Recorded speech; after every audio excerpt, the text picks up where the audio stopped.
If you go to Utah, there's this small town called Ivins. If you ever thought to yourself, hey, I want to live on Mars, this is where you're going to go. It's like living in the center of a giant crater on the surface of Mars. The entire town is pretty much sunken in the center. And then surrounding the town, you have these massive, hard-edged mountains.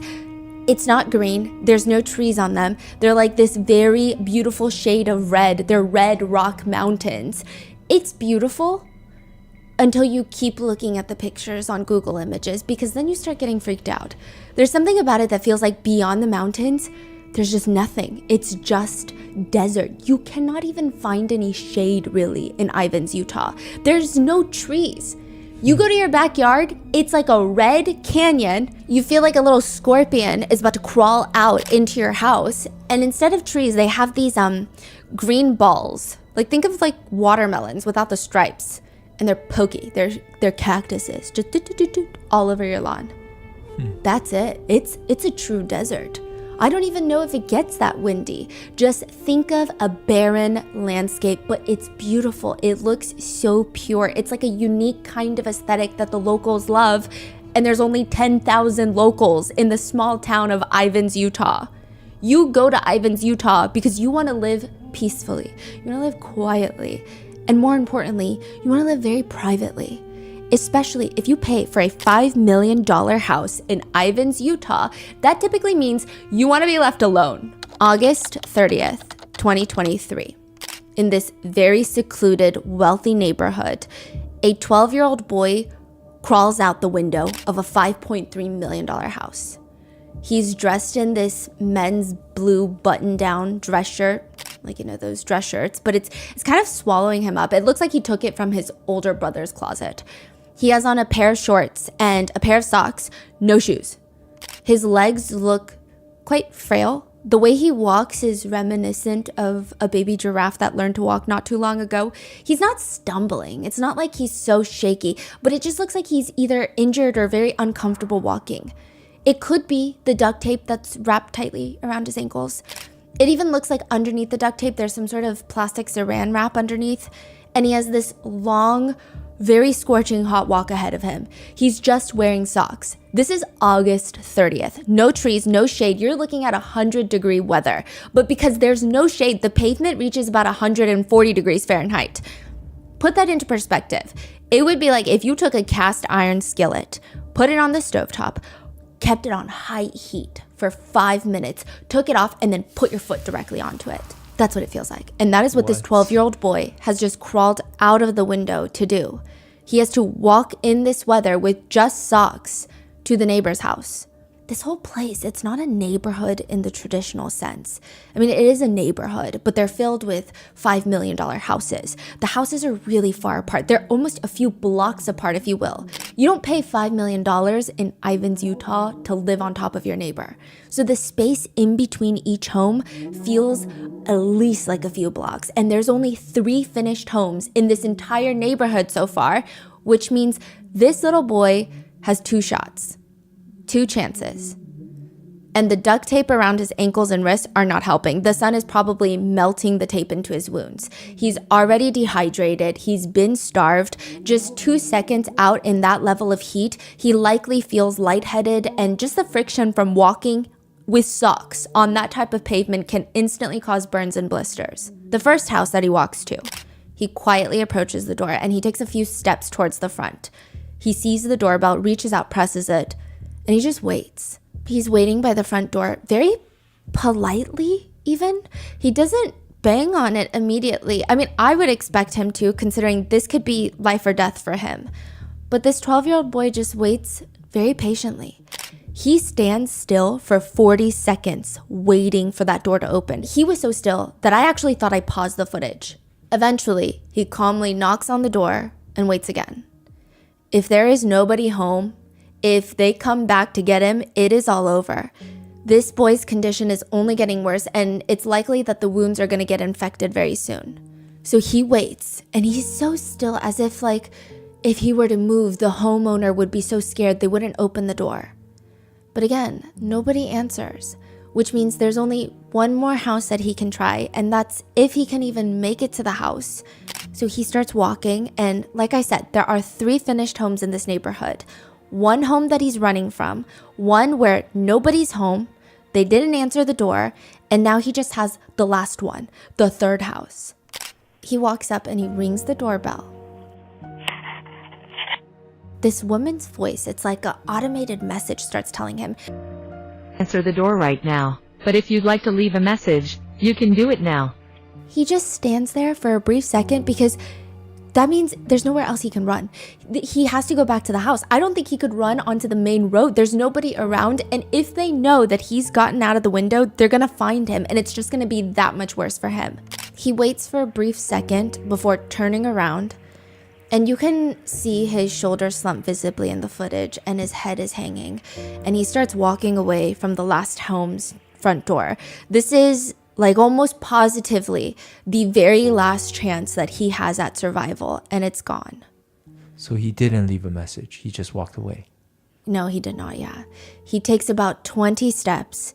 He's about to fully leave the front area of the house when the door clicks open, and this old man comes out.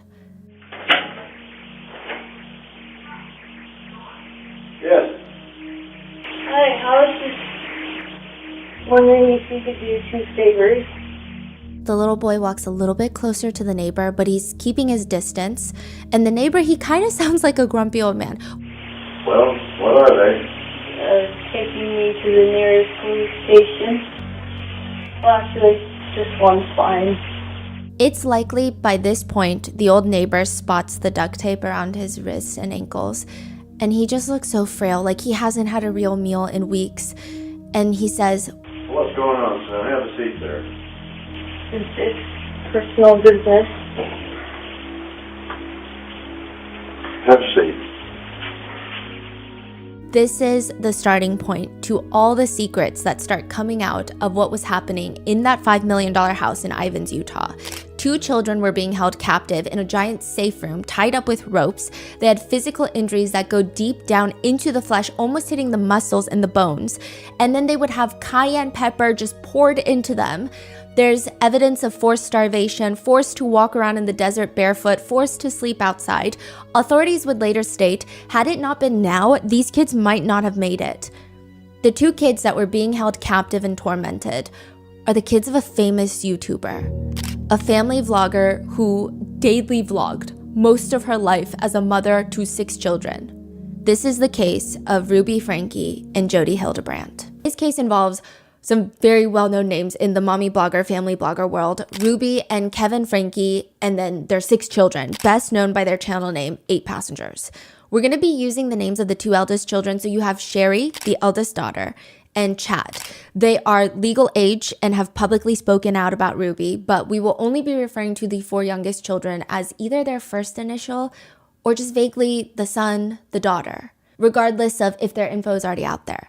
Additionally, Sherry Franke recently published a book that I read as research for this case, and I would recommend getting a copy or 10 just to show support for Sherry. The book is titled The House of My Mother. It is so well written, and it's very interesting. She somehow is able to put into words what she felt during these very extreme times of duress.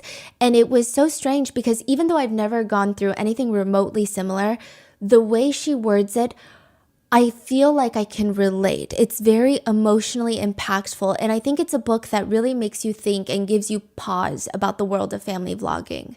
She's also just a phenomenal writer, but also a very impressive source of inspiration for all. So please check that out. That's going to be in the show notes. This book really does come from my heart. But as for content warnings, there are quite a few graphic themes of CA as well as food restrictions and wilderness therapy camps. And second to last disclaimer, the Franks are part or were part of the LDS Church. We are not here to discuss the church as a whole, and the actions of the perpetrators should not be generalized as a representation of the religion itself. This is not an attack on the LDS faith or the church. Ruby Franke just happens to be part of that church, and she sometimes happens to use the teachings to carry out her abuse. So with that being said, this is going to be a 3-part series. Because of the renewed interest in this case with the new documentary that was released, I received a ton of requests to cover the case. And initially I was thinking, okay, I'm going to keep it on the slimmer side, considering how much coverage this case has gotten over the years. But the deeper that we kept getting into it, I mean, there's just no way to sum anything up. Even reading Sherry's book and researching this case, there's so much insight. And this case is enacting change for a lot of people. And for that reason, if you are maybe one of the few people who haven't heard much about the case or haven't gotten a deep dive, this is going to be a 3-part episode. In part 1, we're going to go through Ruby Franke's YouTube career, the signs of abuse that a lot of netizens started picking up from the beginning, the evidence that she practically uploads straight to the internet herself, and how Ruby Franke getting quote-unquote canceled leads to her becoming more abusive and more extreme. And in part 2, we're going to cover Jodi Hildebrandt. This is Ruby's marriage counselor, her therapist turned cult leader, and all the lives that Jodi Hildebrandt has intentionally destroyed as a so-called therapist. Jodi Hildebrandt has other alleged victims to her abuse and was probably fighting to be the world's worst marriage counselor. She would infiltrate marriages and instigate divorces. She would ruin people's lives. And the speculation is she might have a deep-rooted hatred for men. So in part 2, we're also going to go over the alleged romantic relationship between Ruby Franke and Jodi Hildebrandt. In part 3, we go through Ruby and Jodi fully just jumping into cult territory. Ruby's lengthy journals detailing day by day of the torture that she's inflicting on her own children. And what Ruby's husband, Kevin, he's like a huge point of conversation in all of this. He's the father of the 6 children. People are wondering, what was he doing during all of this? And why wasn't he charged? Really? Yes. So that's going to be in part 3. And with that being said, let's get started. It's called the Rabbit Stick Room. It kind of looks like a back room. It's got that like nasty dark navy carpet. There's a full fabric couch up against the wall on one side. And they've got those white circular plastic fans. And the lighting is just back rooms. It's abandoned office lighting. It's fluorescent. It makes everything look so depressing. Every single Friday, the door to the Rabbit Stick Room opens and a bunch of teenagers walk in. That's just how they call it? Yeah, Rabbit stick? a rabbit stick. Okay. A bunch of teenagers walk in. They don't even know each other. These are not friends. They're not part of the same school. They're just random strangers that happen to be teenagers. They're all given a new set of clothes. And they're all just wearing similar things. Go change into these clothes and take this time to say goodbye to life as you know it. Because from now on, life is about survival. The world is changing. Life is not going to be easy anymore. Do you think you have time to sit there and ponder about social media and play video games? You don't. Now, it's about staying alive. It's about finding food out in the wild. I mean, there's no choice. You have to fend for yourself, and this is your life now. All you get, every single teenager just gets a backpack. All their belongings are in this backpack. Whatever they need to survive in the Arizona wildlife, in the wilderness. If they lose something, if they lose that backpack, it's gone. Life's not fair. You don't get a replacement. How old are they? 12 to 17. The most important supplies are a giant piece of tarp and a sleeping bag. That's where you're going to sleep from now on. You don't get shelter. You don't get a tent. The first week, they say it's a lot about processing the grief. You lost your family, you lost your friends, you lose good food. Just a warm, nice meal with a lot of carbs sounds amazing. Or even just music and books. You don't have anywhere to put a heavy book in your backpack. You got to carry this backpack around with you everywhere. You're walking like 5-10 miles a day. You're going to bring books. You're going to bring a whole trilogy set. And then the next phase hits. The teenagers start finding ways to survive, which typically means they go through a 3-day fasting period because that's what life is out like in the wilderness. Food is not a guarantee. Neither is toilet paper or comfort or really anything. That lasts 5 to 6 weeks. And probably for every single second of it, you feel like you're not going to make it. This is the Anasazi Wilderness Therapy Camp for teenagers. It feels like doomsday. It feels like the end of the world. These teenagers are thrown into the wilderness. They're forced to fend for themselves because they don't listen to their parents at home. The camp calls the teenagers young walkers.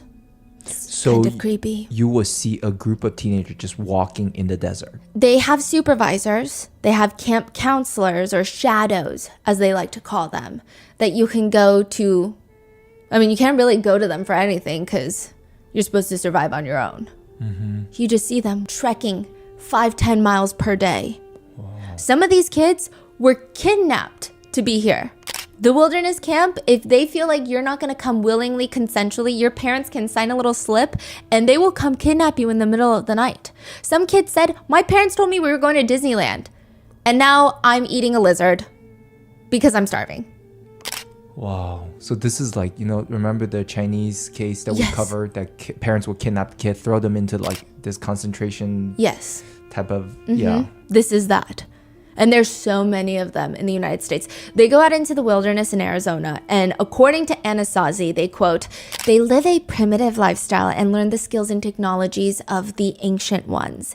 Young walkers learn to cook their own meals. Food packs are replenished weekly, and they learn to build shelters to protect themselves from the elements.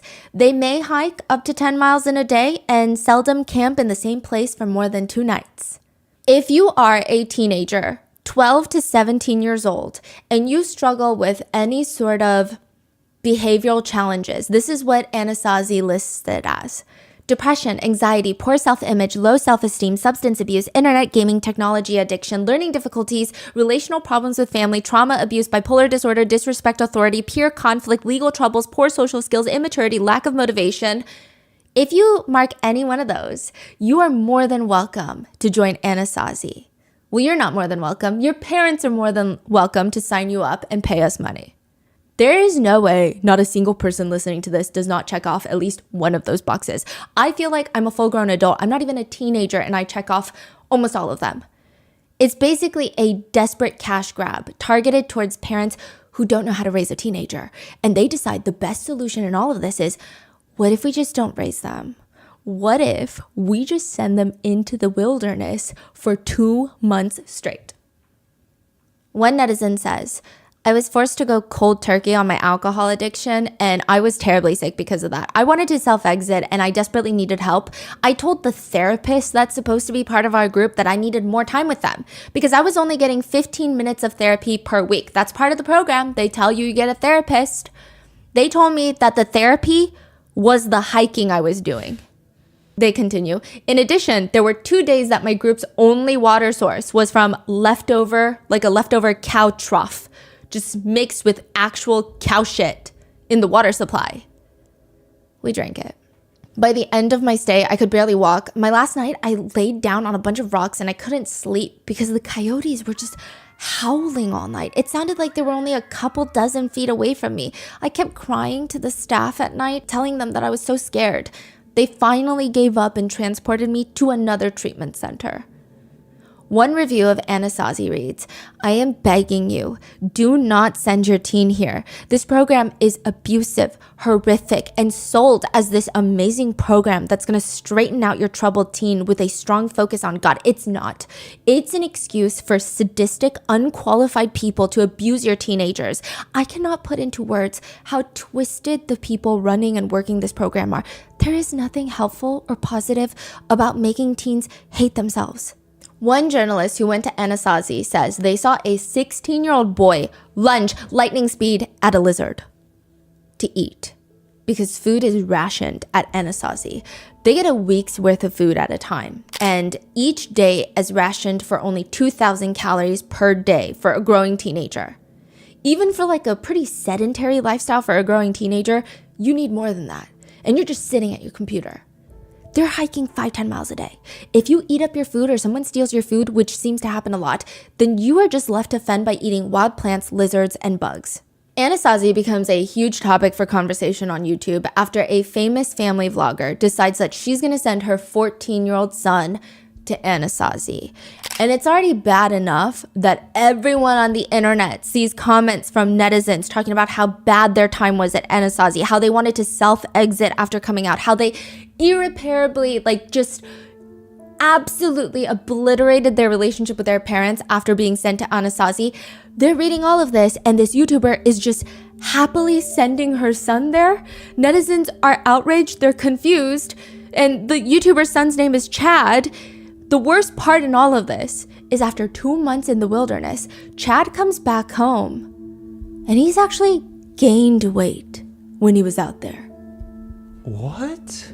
And he says on camera that he loved his experience, but a lot of netizens are confused. His conditions at home, and how are they worse than Anasazi? How did he gain 10 pounds hiking 10 miles a day in the wilderness? That doesn't make sense. Is it still running today, the program? Yes. Wow. This whole thing feels like doomsday for YouTuber Ruby Franke. The whole world is falling apart. The apocalypse is coming. Everything is dying. And it kind of all starts with Disneyland. It's interesting. There's a lot of people who really want to be good at something. And then there's a lot of people who don't really care if they're good at something as long as you think that they are good at something. They all say the same thing. So it's very hard to differentiate who is who. Like who actually wants to be good at it and who just wants to be seen to be good at it.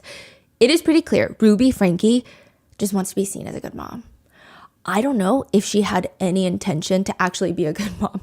Kevin says that in their religion, they're taught the only purpose in life is to become a parent. That's the goal. That's what everyone should strive to. But if everybody gets there, then how are you special? So Ruby's new mission is to be the perfect mom. But it's not just enough for all of her family members to be like, Ruby, you're such a good mom. For her to walk into church and they say, Ruby, I don't know how you do it with 6 kids. That's not good enough. She wants strangers at the mall to tell her that she's a good mom. She wants to maximize the amount of praise that she gets. So she needs a larger audience. And that is the birth of the YouTube channel, 8 Passengers. Ruby is family vlogging. Now, side note, Kevin says the name of the channel is very symbolic. We were all in this vehicle together with our family, driving down this road called life. The first video ever uploaded is of Ruby standing around the kitchen island, and she's got 5 kids with her. She's got the eldest daughter, Sherry. Then she has the son, Chad. Then she has 2 daughters and another son. And there's a cake in front of her, because it's a gender reveal. She's about to have her 6th and final kid. When was this? A long time ago? Yeah, this was years ago, like almost 10 years ago. Oh, wow. They cut into the sponge cake, and the cake is pink. They're having a baby girl. They've got 2 sons and 4 girls. Mm-hmm. And Ruby says, you know, the main purpose of this channel is I just want our channel to be a ray of sunshine in a world where people just criticize each other and make each other feel bad. And we're here to show that happy families are a reality. I love coming and doing little simple things with my family because it just makes all my worries go away, just for a little bit. But it all falls apart at 2 in. Chad, the eldest son, he wakes up the youngest son. So there's 2 boys. The youngest son is probably like 10, probably like 7 years old at this point. And he's like, wake up. We're going to Disneyland. It's a surprise. You got to pack your stuff and we got to go. Get your sunglasses, get your sun hat. Don't forget your sunscreen. Chad is telling the little boy, this is the same one that was walking in the neighborhood. The little boy? Yes. So Chad is telling his little brother, come on, you got to get all of your stuff. And he's so excited. He starts packing all of his things, shoving them into a suitcase. He starts hauling them like down the stairs. He's ready to go to Disney. This is going to be a family road trip. I mean, this is probably going to be the highlight of the whole year. And maybe it's even more convincing because the parents are YouTubers. YouTubers do crazy things all the time. But the whole thing is a prank. It's like a relatively innocent prank. Chad is goofing around. They're not going to Disneyland. Oh, Chad is pranking the little brother. Yeah. Okay, and then the parents are recording this? No. Oh. The parents wake up in the middle of the night to the younger brother crying because he was so excited to go to Disneyland. I see. And now Chad is in very big trouble. This is the start of doomsday for Ruby Franke. Almost a year later, summer of 2020, Ruby is sitting up on the floor. She is leaned up against the wall with her son, Chad, and her other daughter on her other side. So she's in the middle. She's sandwiched and just vlogging. I'm like, you will do what I say. When Chad just casually mentions, he just says, my bedroom was taken away for 7 months and then you give it back like a couple weeks ago. and Ruby just starts cheesing. Like she's got this big old gummy smile and she's like, I don't think our viewers know that. sleeping? I've been sleeping on a beanbag since October. And they gave my room back like 2 weeks ago. Oh, I'll give you the reason why I lost my bedroom. I think so. I think this is the reason. At least this is the reason that's been in my head. It's pretty funny, but now that I look back, I mean, it's pretty depressing. No, we never told our viewers. And Chad goes on to explain that I woke my brother up at 2 a.m. and I told him that we're going to Disneyland and he has to pack, and he made his bed and all neatly. He packed all of his clothes in the suitcase and then he walked out the door and he's like all happy. He has his sunglasses on. And Chad is kind of smiling a little bit, giggling a little bit while sharing the story because, I mean, it's truly an innocent prank between siblings. And then also he's in a vlog, so I would imagine he's not like, yeah, this is why I got my bedroom taken away. I don't know. But Ruby starts yelling. Oh, If you think it's funny, then that was 7 months ago. Maybe you need longer without a bedroom. it was not funny. And she's glaring at him like a little Karen. Ruby explains that's why the bedroom setup has been this way, with the younger son getting a bigger bedroom than the older son, who's a teenager, and Chad has been given a very small bedroom, but even that's been taken away. She says, quote, But what you guys didn't know was Chad didn't get any room. He didn't get anything. He was sleeping on the floor in the family room. and he just got his bedroom back, and that's because he's shown up consistently without bullying the kids. Chad also hasn't had a flip phone, smartphone, any kind of phone, and it's been over a year. I still have no intention of returning a phone. Then she turns the camera to her younger daughter. And we took her phone away in November, and you may never get your phone back. The younger daughter just responds, yeah, probably not. If I was to go back and redo anything in parenting, this is Ruby telling her viewers, it would be to not give the kids a phone. On both sides of her, these are teenagers. They just look like they're forced to be here. And now Ruby is taunting them like, you're never going to get your phone back. It's just all sorts of weird. But the saddest part is, in the background, you can hear Chad saying, And now I have no friends. You can play with friends. No, like I don't have friends. I don't have friends either. I don't even know where they live. They're pretty far away. So, summer goal, become the best athlete I possibly can. How do you feel about not having any friends? Sucks, but I don't feel safe or accepted in any friend groups. So, That's really vulnerable of you to say that on camera, because you don't have to film that. no, it's true though, and then she just skips over Chad's feelings and says, what I have seen as a parent, when you decide to take things away, you really do want your kids to have these things. And it's been so, so difficult to take a phone away, to take a bedroom away, to take iPads away, to take access away. It hurts me as much as it hurts my kids. Like feeling bad, like I feel bad, which Chad calls her out on that. So then what do you mean you have no intention of giving our phones back? I mean, it doesn't seem like you feel that bad about it then. And she just excuses her behavior. In this 18-minute vlog, 3 of her 6 kids express to Ruby Franke that they feel sad and upset because they have no friends.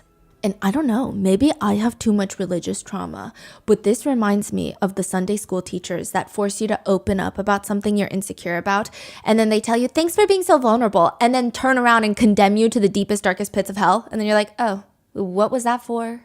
Why did I even say anything? Interestingly enough, Ruby sees nothing wrong with this whole situation, to the point where she's willing to post it online. Even her editor, which has probably seen some insane things come from this woman, they think this is going to be the highlight of the entire vlog. They can kind of edit around this bed conversation and highlight it as the focal point. Teenage son doesn't have a bedroom for 7 months. Ruby uploads the final video, makes it live, and all hell breaks loose. The comments are coming in full speed. I feel so bad for the kid. She is crazy. Her parenting is horrible. These parents are insane. Imagine insisting that your kids under 10 manage their electronics independently while you yourself literally can't put your phone away to stop filming, even when your children are completely, clearly uncomfortable being filmed, and hide from the camera. 8 passengers? More like 6 prisoners. You've got to be kidding me. Ruby Franke is a disgusting mother. I hope you die in your sleep. These are the comments. Hi, I just wanted to tell you that I hope you rot in hell. You're a disgrace to the LDS community. You should be excommunicated. You're a godless woman. And with these comments and with this video, everything starts tanking. I mean, they say the descent into hell is gradual. This feels like a broken elevator just dropping to the ground full speed. And the only person inside is Ruby Franke. This channel goes from making $1,600 a day in just ad revenue. That's not including brand partnerships. That's just people clicking on her videos. She's making close to $600,000 a year on this YouTube channel. Their daily views drop by more than 50%. And the bulk of their earnings, they come from brand partnerships, which she's pulling deals with like Clorox, Narwhal, Ruggable. This is like wholesome family vlog branding. None of them want to be associated with a mom who spends all of her energy scheming up cruel and unusual punishments for her kids. So seeing as their business is going down, Ruby and Kevin take probably the most ill-advised action that they could in this situation, which is allegedly mass delivering a bunch of cease and desist letters to creators that were talking about their parenting, like commentary channels. Listen, I don't know, cease and desist, they just light a big fire under my butt. I get so excited. Like, why do you want me to shut up? What did I say? But the worst response that Ruby has in this situation is she makes this full-length Instagram post about everything happening in 2020 with Black Lives Matter, the senseless murder of George Floyd. And she tells the world, this is without even apologizing or even addressing the bed situation with her son, Chad.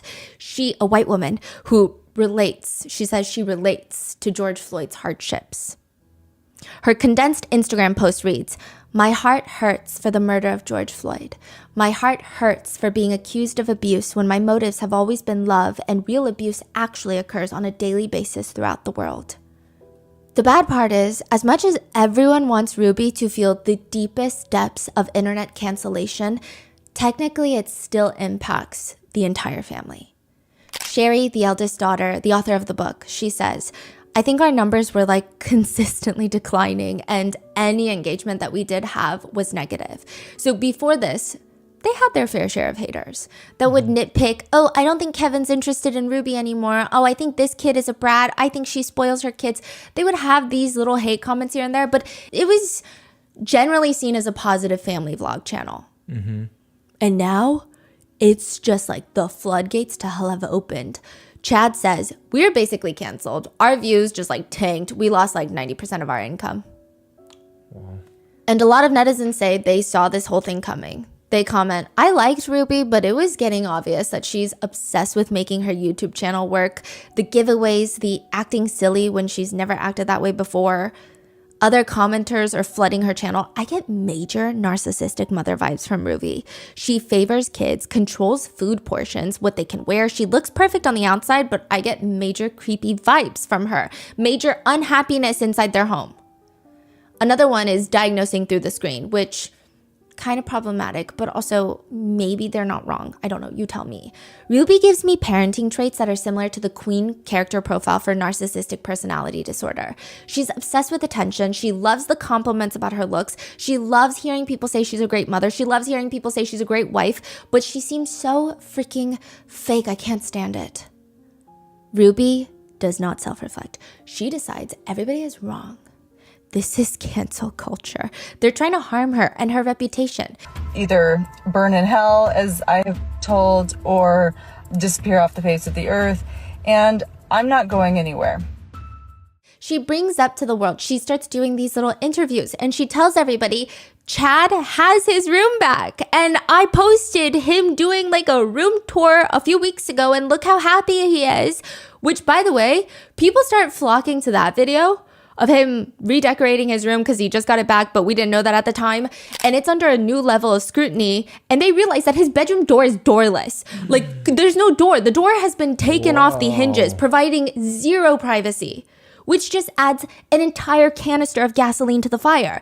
The Frankies respond by saying, Chad chose the beanbag when he didn't have a bedroom for 7 months because he said it was the most comfortable. Not a great start to addressing the situation, but they continue. He also removed the door to his bedroom in an effort to be transparent and help regain his parents' trust. That's crazy. Unless Chad was caught with a Breaking Bad level meth lab in his room, which he obviously wasn't, how desperate do you have to be to try and earn your parents' trust to be this extreme? And I say that with all disrespect towards the Frankie parents and sympathy for Chad. Ruby continues, the reason that we got canceled was because I was demonstrating, as I have done from day one, what a responsible mother looks like. What is the motive for the hate being thrown at me? I'm the antidote to these kids acting out, and they know it. Understandably, everything that they're saying only makes the situation worse and worse. And it makes Ruby and Kevin look like even worse parents than the initial video, if you can even believe it. When this inevitably backfires, Ruby just stays glued to her computer, deleting negative comment after negative comment after negative comment. Kevin admits, yeah, Ruby likely started the entire family YouTube channel for money, yes, but also because, like I said, she just wants to be praised for being a great mom. He says, and when she sets her mind to something, hell and earth combined could not stop her. And she was going to make her vlog bigger and better than everybody else's. The success is actually not very immediate. In fact, Ruby's siblings, they all have their own family YouTube channels. I didn't even know they were all related. I didn't even know they existed, to be honest. But before marrying Kevin and becoming Ruby Franke, Ruby was Ruby Griffith. She's got 4 younger siblings. She's the oldest.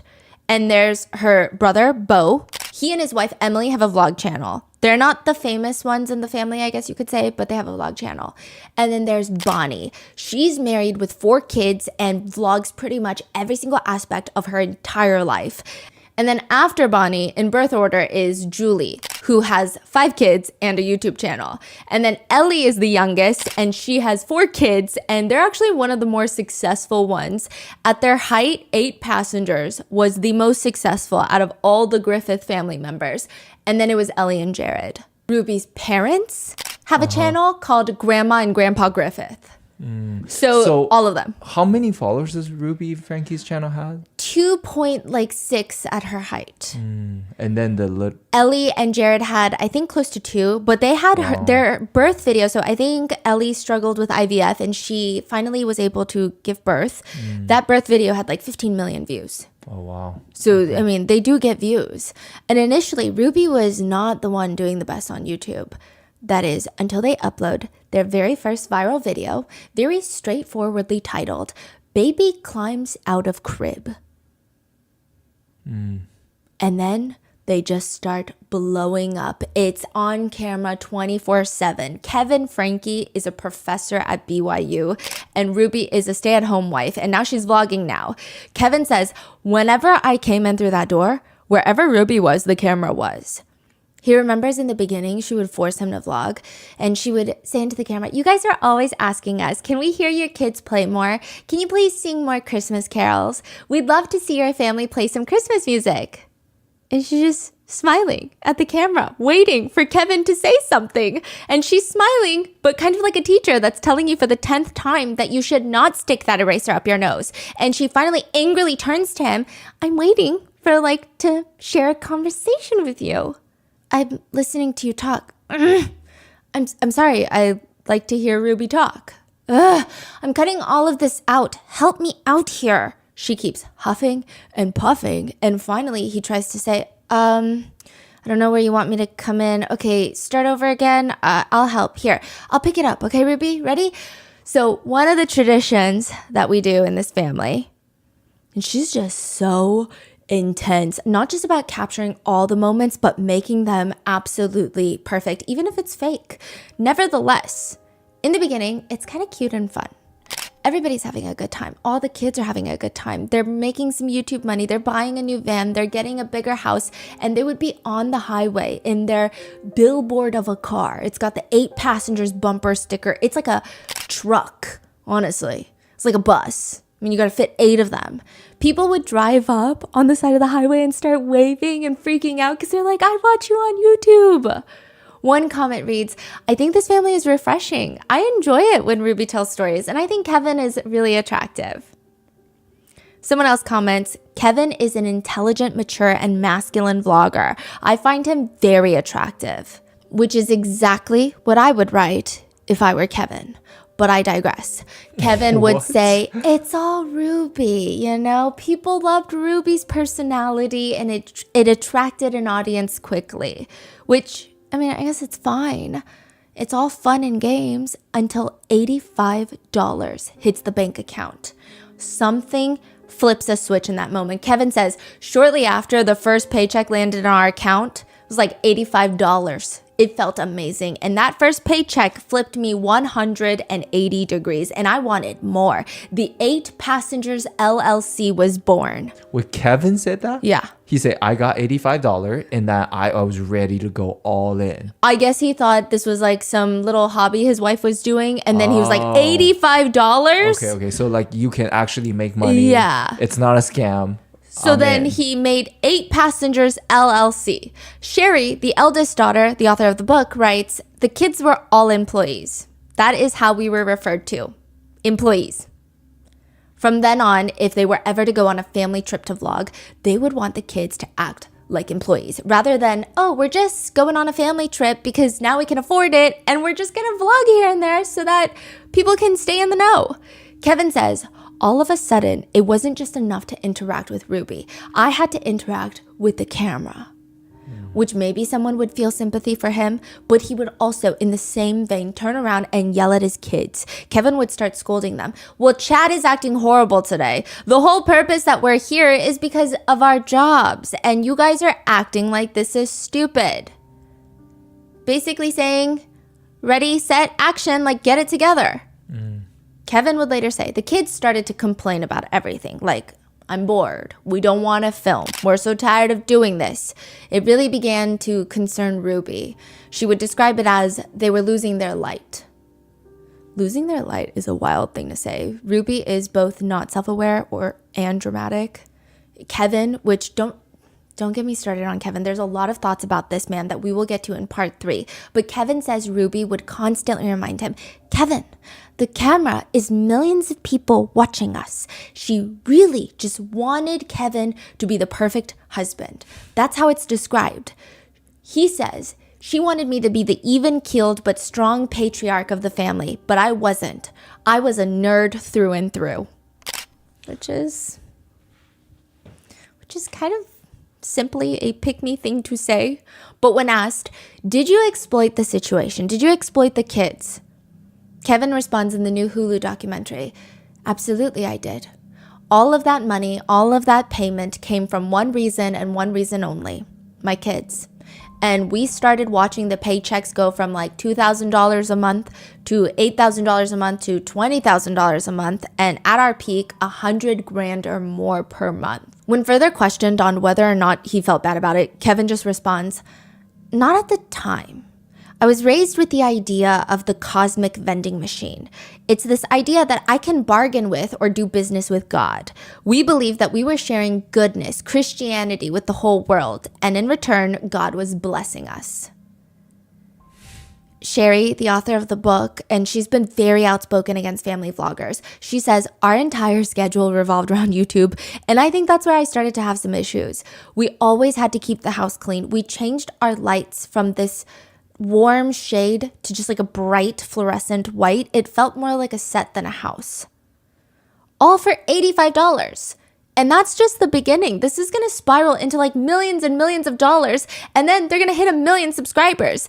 Even for that, Ruby is sitting in her car crying. She's in the driver's seat. The car's parked. She's tearfully telling the camera, it is so fitting to hit 1 million while I'm like trying to squeeze in all these little things that I'm going to do to serve my family. Like, my big thing has always been that mothers are powerful, and it's not just the big things that the mothers do that make them powerful. Power comes in the little things.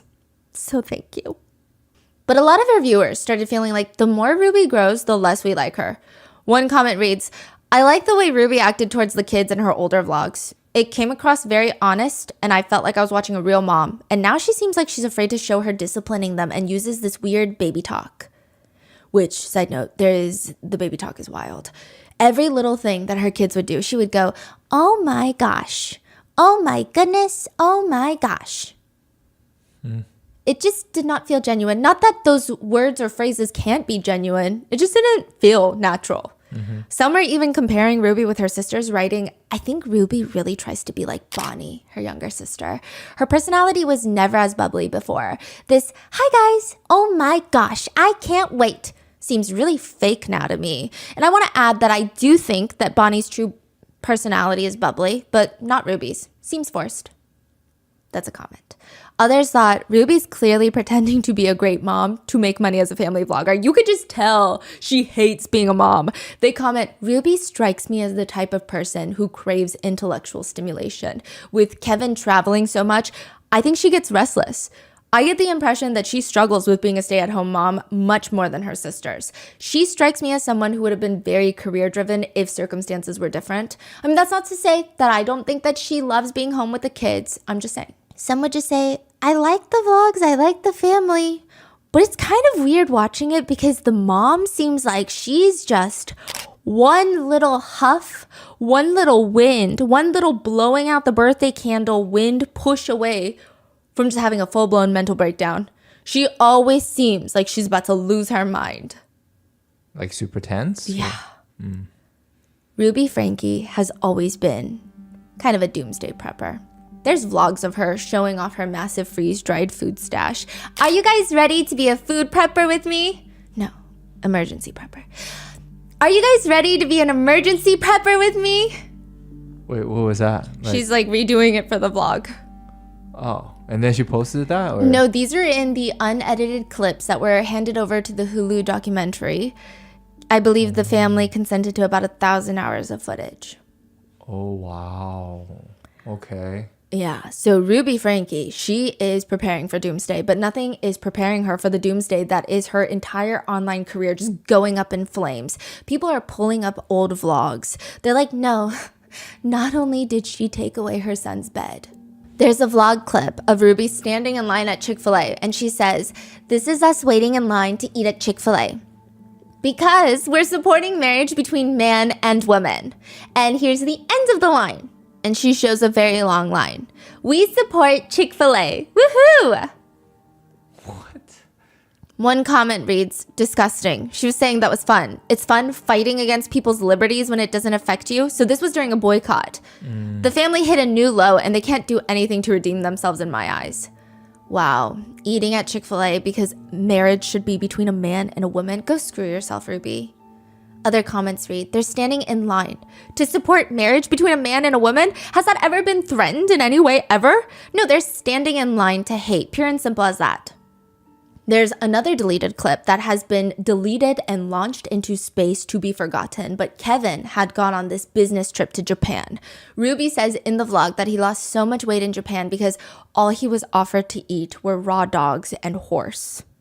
To which Kevin even comes home and says that he's so happy to be home because the food is not raw anymore. Japanese cuisine has plenty of cooked dishes. If an adult is too dense to seek those out when they're hungry, I think that's more of a reflection of their survival skills or lack thereof, or just common sense. But one comment reads, he has eaten that crap food Ruby makes for so long that when he's offered real proper food, he does not even realize it. So at this point, all of these old vlogs are getting dug up. People are just jumping on to all of look at this, what I found. Look at this timestamp. And Kevin says enough. He says about the sudden hate, which I don't even know if I can call it hate if it's genuine concern for Chad's well-being and just outrage at the parents' actions. But Kevin claims the hate is pushed by the algorithm. He says, quote, all of a sudden the algorithm began to recognize, oh, this is a hot topic. So everyone scrambles. Ruby takes the video down, but I think that she was unprepared for what was the torrent of pure hatred that came through the door. Ruby was devastated. You have to remember, Ruby was America's mom. And then for her to be viewed as this abusive monster, it haunted her. We saw it as an innocent religious family that's being attacked unjustly by cancel culture. And cancel culture is winning. So this is like, you're saying after 2020? Like the whole saga begins? Oh, yeah. That's what's happening right now. And then from 2020, it just starts spiraling, like more vlog footage. She makes new vlogs that are controversial. Old vlog footage starts going viral. And she just becomes like a major topic of commentary channels. But it hasn't really entered into, at this point, there were calls to CPS. But it hadn't entered into this huge territory of, wait, this feels like a genuine investigation that the authorities need to do. Yeah. At least not yet. So by this point, Kevin says, Ruby was effectively America's mom. She would confide to me that she was meant to be some sort of instrument in the hand of God. She was meant for something bigger than herself. I mean, I don't know. The comments are still rolling in, and nobody is fond of America's mom. People start speculating on even Ruby's marriage with Kevin. Does anybody else get the impression lately that Kevin has kind of checked out? I always get the feeling that he would rather be at work. He seems like he loves his kids, but is just going through the motions of his marriage. Another comment reads, when Ruby was making quesadillas in a vlog, Kevin was eating tortilla chips and she was trying to express a romanticized favorite situation of hers. Him being there watching her cook a meal for the family, I don't know, he's just so cold and unresponsible. Not in like an intentionally mean way. It was just kind of funny and sad, mostly sad. Another spectator says, as much as I find Kevin to be smart and sexy, I am repulsed by cheaters. And if there is one YouTube couple where I suspect someone is cheating, it's Kevin. He appears to love his kids, but he just seems so checked out of his marriage. Kevin does tell Insider that after this whole bed saga, the vlog of Chad sharing that he doesn't have a bed, that all of this was, quote, a moment of vulnerability and a part of Chad's story of redemption that showed his victory over the challenges that he's faced over the last several years. He's saying this was supposed to be an uplifting moment that the internet twisted as abuse, which is like a crazy way to try and romanticize it. There's a very controversial book called Visions of Glory. There's a lot of religious fanatics and extremists who believe in it. To put it simply, it is a book talking about how the world is going to end. And we all need to be ready. Doomsday is a-coming. According to the book, this is how we're going to know. Biological warfare will start. A devastating plague, disease. It's going to be secretly engineered as a bioweapon, and it's going to come in and just kill billions of people on a global scale. The US drinking water is going to be almost fully contaminated, making it absolutely, utterly undrinkable unless you want to grow a fifth arm. But of course, the government is never going to tell you that. They're never going to warn you of that. This is what's going to happen. And then in 2020, everybody who is a fan of this book starts flipping out. This book has a lot of people just hiding in their bunker, going full on food preparations mode. The book states that there's going to be a plague. They think COVID. The book also states that there will be massive economic collapse before doomsday. Banks will shut down, factories will close, and global businesses will cease to operate, which a lot of countries and businesses did abide by lockdown rules and laws in 2020. So now, a lot of people who read this book are thinking we're getting on 2 for 2, right? The third thing is the book states that there will be a massive earthquake that's going to destroy much of the West Coast in the US. Now, side note, this book is quite controversial amongst those of the LDS faith, with most being upset that the book has not been condemned by the church yet. If you're part of the LDS faith, you're probably going to come across this book. Mm-hmm. And because it's not condemned by the church, you might read it thinking it's supported by the church and these are messages of the LDS faith, but it's just very extreme.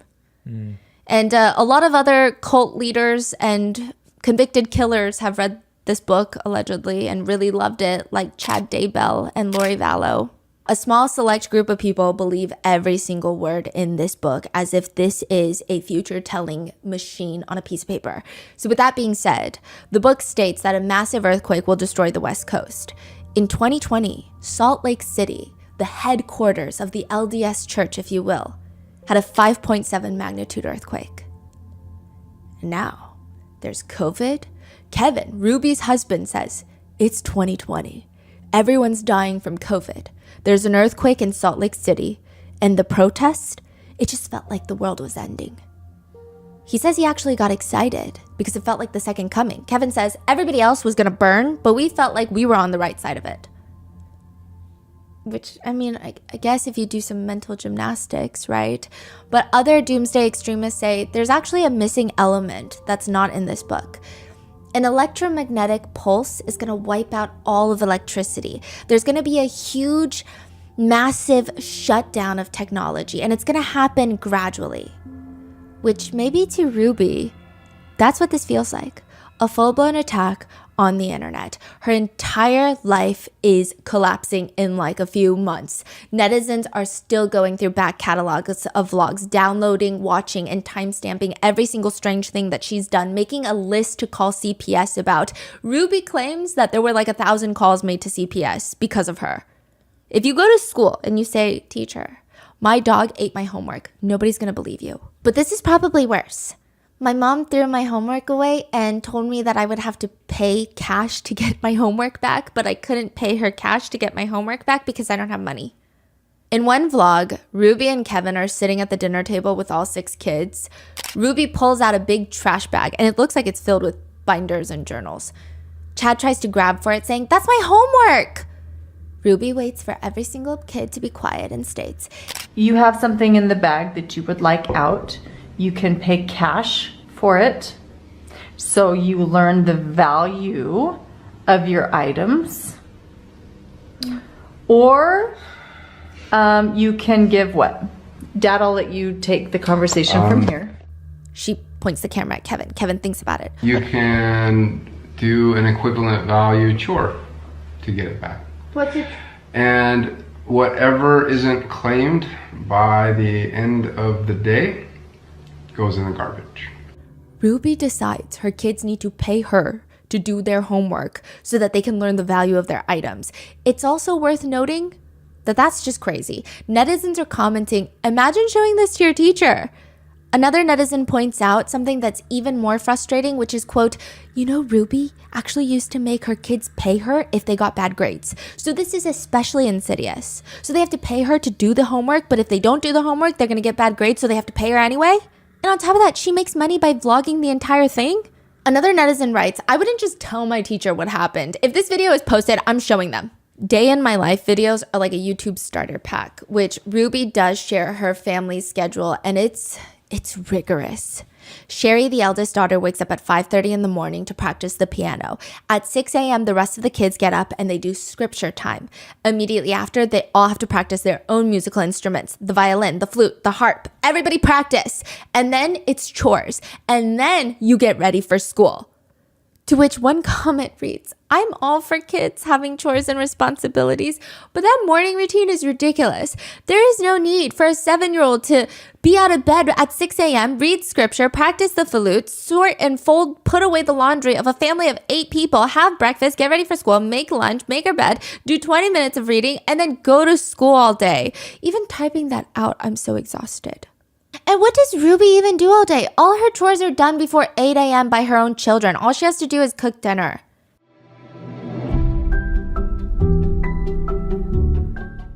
Behind every successful sale, there is an invisible engine. The seamless technology that turns browsing into buying. And engines can be very complicated. When my family and I were selling Grandpa Mango's limited edition art, we realized it's really not just about selling great products. That's the part that we were so excited about, but there's so much more behind it. That's where Shopify comes in. Shopify is the commerce platform powering millions of businesses worldwide, and they have perfected what matters most, the moment of purchase. With the world's #1 checkout system and game-changing Shop Pay, they turn casual shoppers into confident buyers, boosting conversions up to 50%, meaning those abandoned carts, they become completed sales. Upgrade your business and get the same checkout Selena Gomez's Rare Beauty uses. Sign up for your $1 per month trial period at shopify.com/rotten, all lowercase. Go to shopify.com/rotten to upgrade your selling today. Shopify.com/rotten.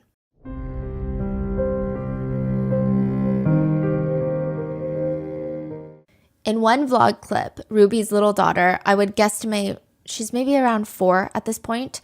She's hopping down the stairs. So these are all the vlog clips that are coming out now. She's hopping down the stairs happily, but Ruby is shoving the vlog camera in her face, aggressively telling her, "We are going to the movies, so go get on your shoes." Naturally, the first question someone has is, "What movie?" Yeah, what movie, right? But this is even stranger because the aggressive manner in which Ruby is talking about the movie, the message and the tone don't make sense. I would naturally feel like this is a setup. I feel like you're punishing, why are you yelling at me if we're going to the movies? Yeah. So the little girl asks innocently, "What is it?" What is it? And Ruby's voice is so aggressive. Does it even matter? If someone asked me if I wanted to go to a movie, I wouldn't ask, "What is it?" Run and get your shoes or you're going to not go. This is a vlog that she posted. This is not from the unedited footage from the Hulu documentary. Ruby's thin lips are set in an even thinner line, and she just vlogs herself calling the babysitter in front of her kid to see if she can come and watch the little girl. Because the punishment for asking which movie they're seeing is to just not be able to go watch the movie at all. Whoa. I know this sounds a little bit dramatic, but the way that Ruby is doing this to her own child, who is very young, I think it feels emotionally terrorizing. And the whole time Ruby is on the phone with the babysitter, her daughter is just clinging to her leg, apologizing, and her voice is so small. She's like, sorry. Ruby gets off the phone, sets up the camera so that she can sit in front of it, and she's very disappointed because the babysitter is not available. She says, Kevin, I'm not taking her unless she comes and gives me a huge apology. You come give me a hug and you come say you're sorry. No, again, where I can pay attention. It was not very thankful of you. I was excited and I told you to go get on your shoes and your jacket to see a movie. And you should say, okay, and be grateful. Instead of, well, what movie? Well, I don't know. Let me think about it. That's not very grateful, and I'm not going to take a girl who's not grateful. Can you show some more gratitude? Okay, give me a big hug. To which the comments are just ripping into Ruby, rightfully so.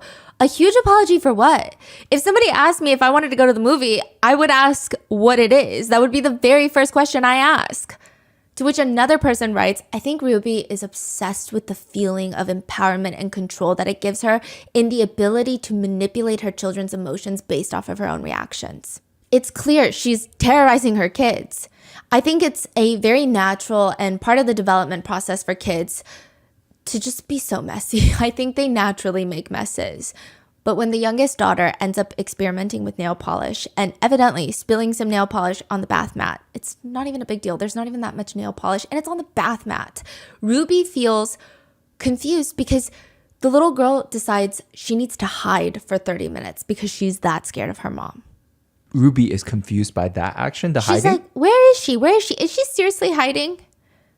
Which I would just think that's alarming. Like, how does that not register in your mind? Hey, why are my kids hiding from me?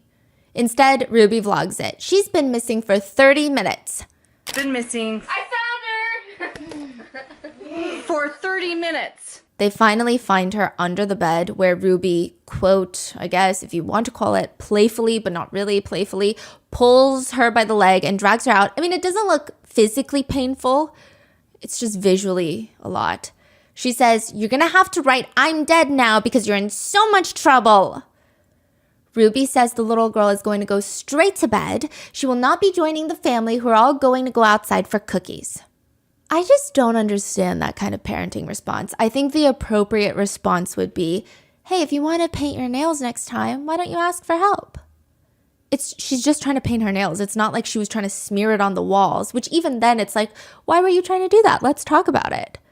The worst part is Ruby is vlogging herself cleaning the floors and she says, all of the discipline takes place off camera, but one of the consequences is she will not be getting her nails painted for a solid month. And that's like her favorite thing, which is to have me do her nails. Which I do think that sometimes kids teach themselves their own life lessons. Like in this case, the little girl is asked to apologize on the vlog again to Ruby. And the way that she processes her emotions, despite Ruby's ass parenting, is quite mature for her age.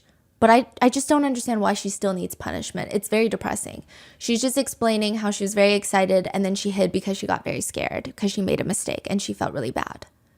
In another clip, the kids are told to stay home from school to keep the house clean. So she's just vlogging them just wiping down every baseboard, every window. I think if I were to hire a team of full-time professional cleaners, I don't think that they would be that thorough. It's just very bizarre. It's like she has 6 kids to have a full army of cleaning staff. But the second that they do anything that a kid normally does, such as leaving a pair of socks around, they're scolded so firmly on camera, likely stricter punishment happening off camera. Sometimes they would even be forced to do push-ups because they left their sock outside. You get your socks picked up and don't you leave your stuff out anymore. Run and go pick them up and then give me 10 push-ups. 1, 2, down further. So while Ruby is overly strict, she's not particularly attentive to her kids. She's vlogging in the kitchen when Chad, he's younger at this point. He's like 10, 11 in this clip. Ruby's talking about his football game, which Chad loves football. He's very good at football. He wants to earn a scholarship one day. This is how he wants to make a name for himself. This is very important to him. Ruby says, Dad's taking you to your game, right? Okay. Well, I don't think I'm going to go. Are you okay with that? Chad looks really sad and he just shrugs.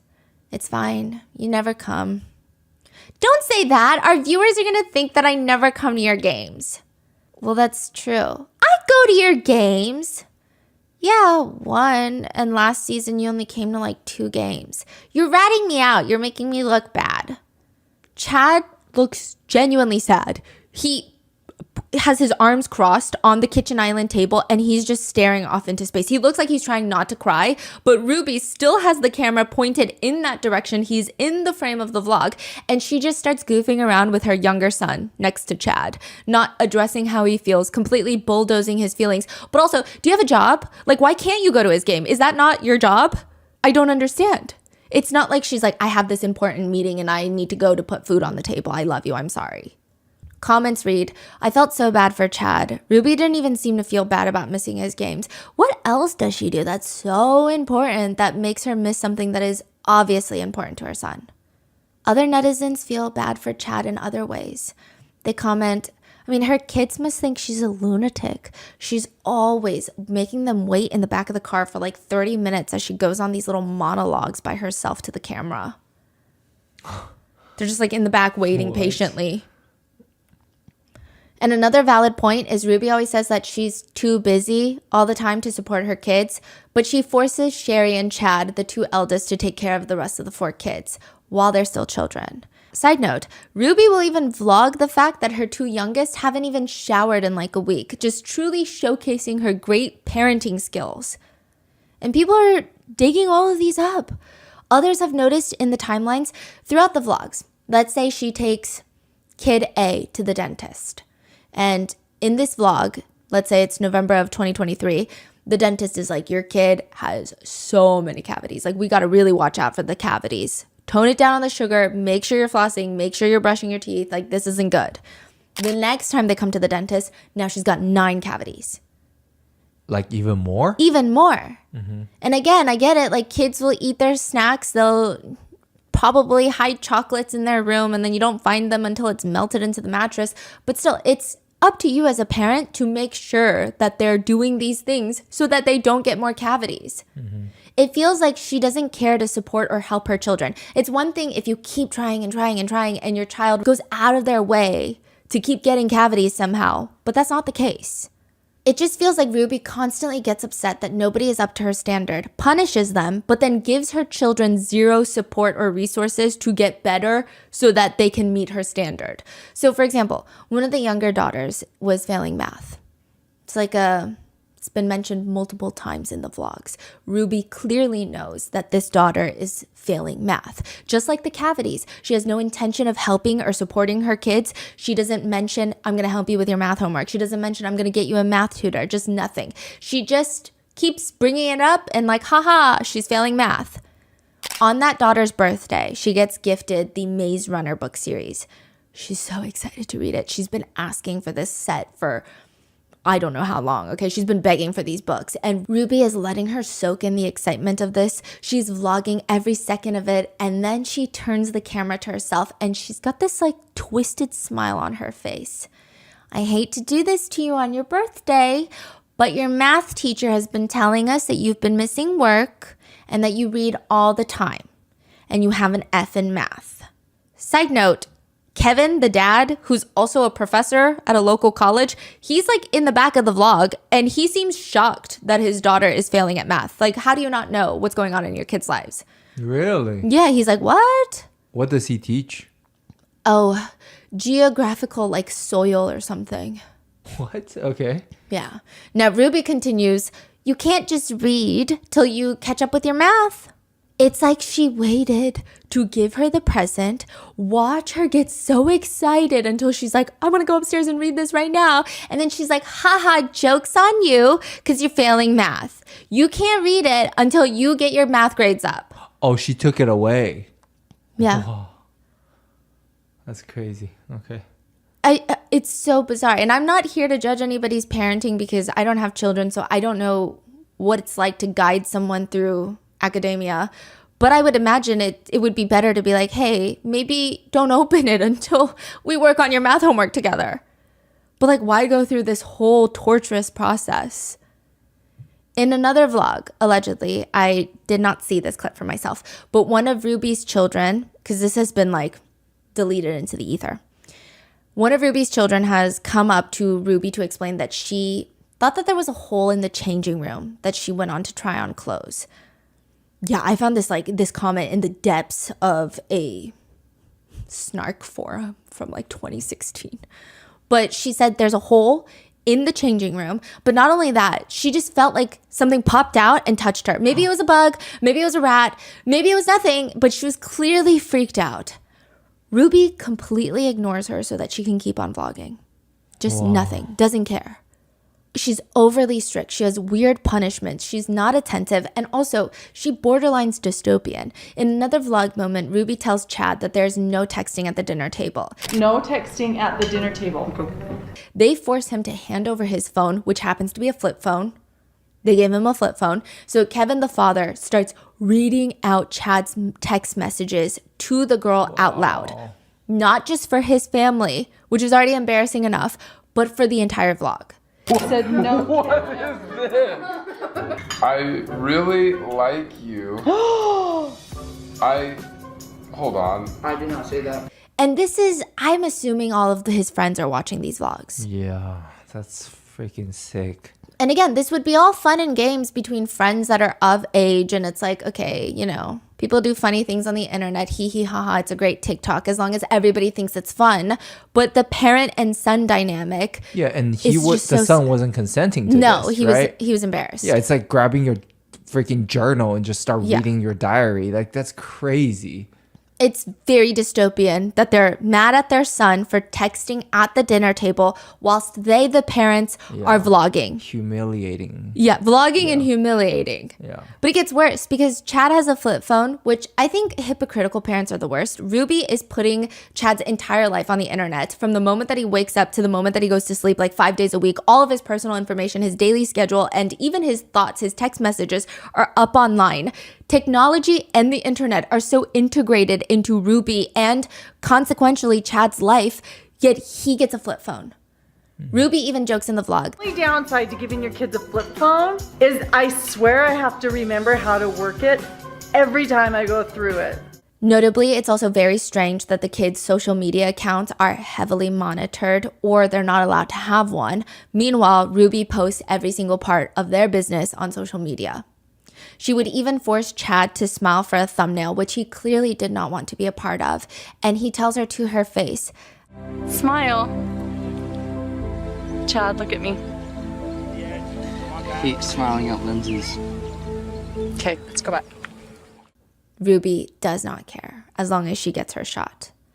In another video, Ruby is sitting right next to Chad. She's reading from her phone. Oh, this next one's really good. I think this was a partnership she's doing. I think it's like connecting parents with teens. What? She says, the next one is really good. It says, do you think your teen's mental health is more important than school and grades? She turns to Chad and Chad looks like he would rather be on the surface of Mars. He looks very disinterested, maybe also guarded because he probably knows whatever she's going to say next is going to be really hurtful. He just shrugs. And then she blows up. Chad, are you willing to help me out or not? You seem really distant. Ruby, perhaps a moment of self-reflection and just asking yourself the simple question of why am I treating my kids terribly? And maybe you wouldn't have to waste so much breath wondering and asking, why do my kids seem distant? Why won't they vlog with me? Fee, fi, fo, fum. Like, I don't understand. Get it together. Chad would later say, I purposely said the wrong lines. I purposely tried to make my mom as pissed as she possibly could be. I made things hard for her. I don't really know why. One of the more egregious clips, though, is from when Chad's friend's father, tragically self-exits. And I'm sure the news shocked the entire community, and Chad is just not doing well. Instead of Ruby spending time with Chad to make sure that he feels like he has support, to guide him through this very difficult time of grief with all of these complicated emotions, Ruby just keeps vlogging every single person in the house as they're just bursting into tears. She's filming herself crying, talking to her children about it. She never comforts Chad. She would even vlog him laying just despondent on the bed. And she says, and I don't know why, what compelled her to even say this. She says, in situations like this, if you haven't been kind, you can feel a lot of regret. I don't know what she's insinuating. If you haven't been kind, you can feel a lot of regret. So is that implying that if she hasn't been kind to the deceased, she would feel guilt? It sounds like she's saying that to Chad. And I just don't... What? Yeah, and I don't picture Chad being rude to his friend's dad. I think it's probably the very natural feeling of, I wonder if I could have done something or said something, or maybe I could have noticed something. Right. But it was just bizarre. Humiliation also becomes a big part of the vlogs.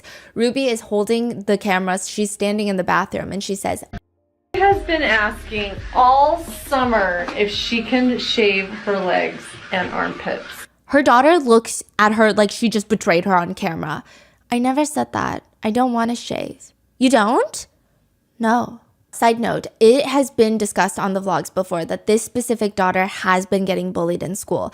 And I don't know, maybe I'm connecting dots that don't exist, because I have a thing where I compulsively shaved my arms for years because I got made fun of for having hair on my arms when I was younger.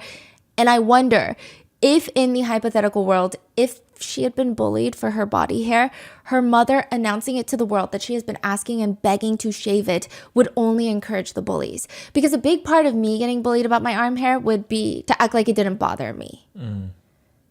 Because then it's like, now they know that you're insecure about it. So she's like, no, I don't want to. And even if that's not the case and I'm just crazy and I'm reaching, why put this on the internet for all of your kids' friends to see, especially as a young teenager? Like, that's a very complicated time. But Ruby, being her kid's very first bully, she says, you don't? I think your armpits need to be shaved more than your legs do. Let me see. And she just reaches into her daughter's shirt to, I guess, see her armpit hair, to touch it. I don't know what we expect at this point. Ruby announces to her vlogs every time her kids pee the bed. She proudly says the way she handles it is, aw, that's okay. Just sleep on the floor in the bathroom. She's like, Mom, I peed the bed. Just go sleep on the floor in the bathroom. There's also a lot of other humiliating titles in the 8 Passengers archive. Sherry even says that when you Google someone's name, like the next word that comes after it is typically like the most Googled. And she's saying this in a vlog.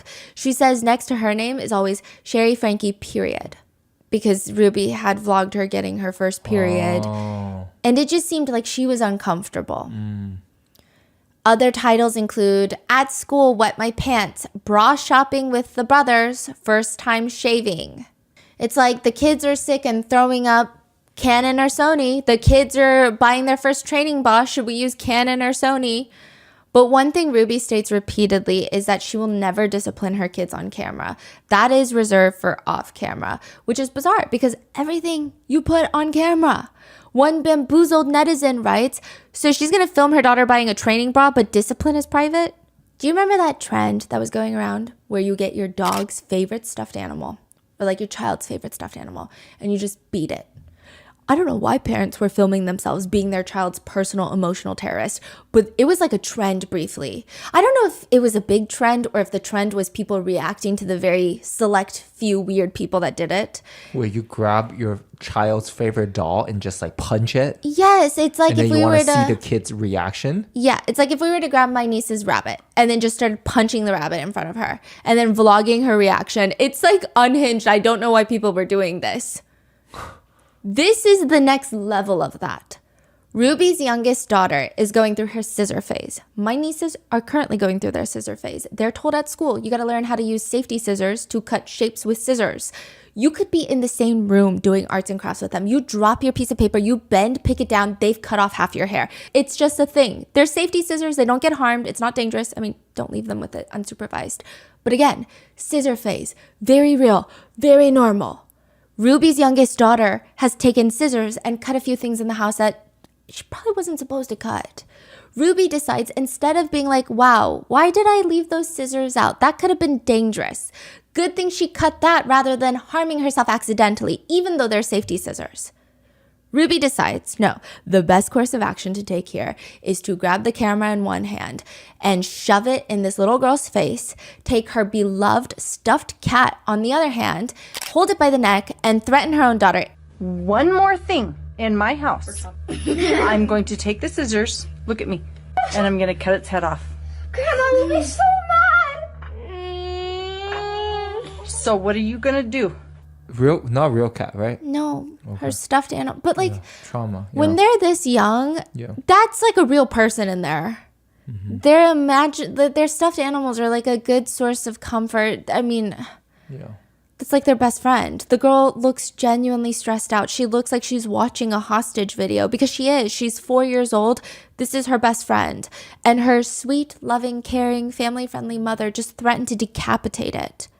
In another since taken down vlog from 2016, there's a clip where they're all packing to go somewhere.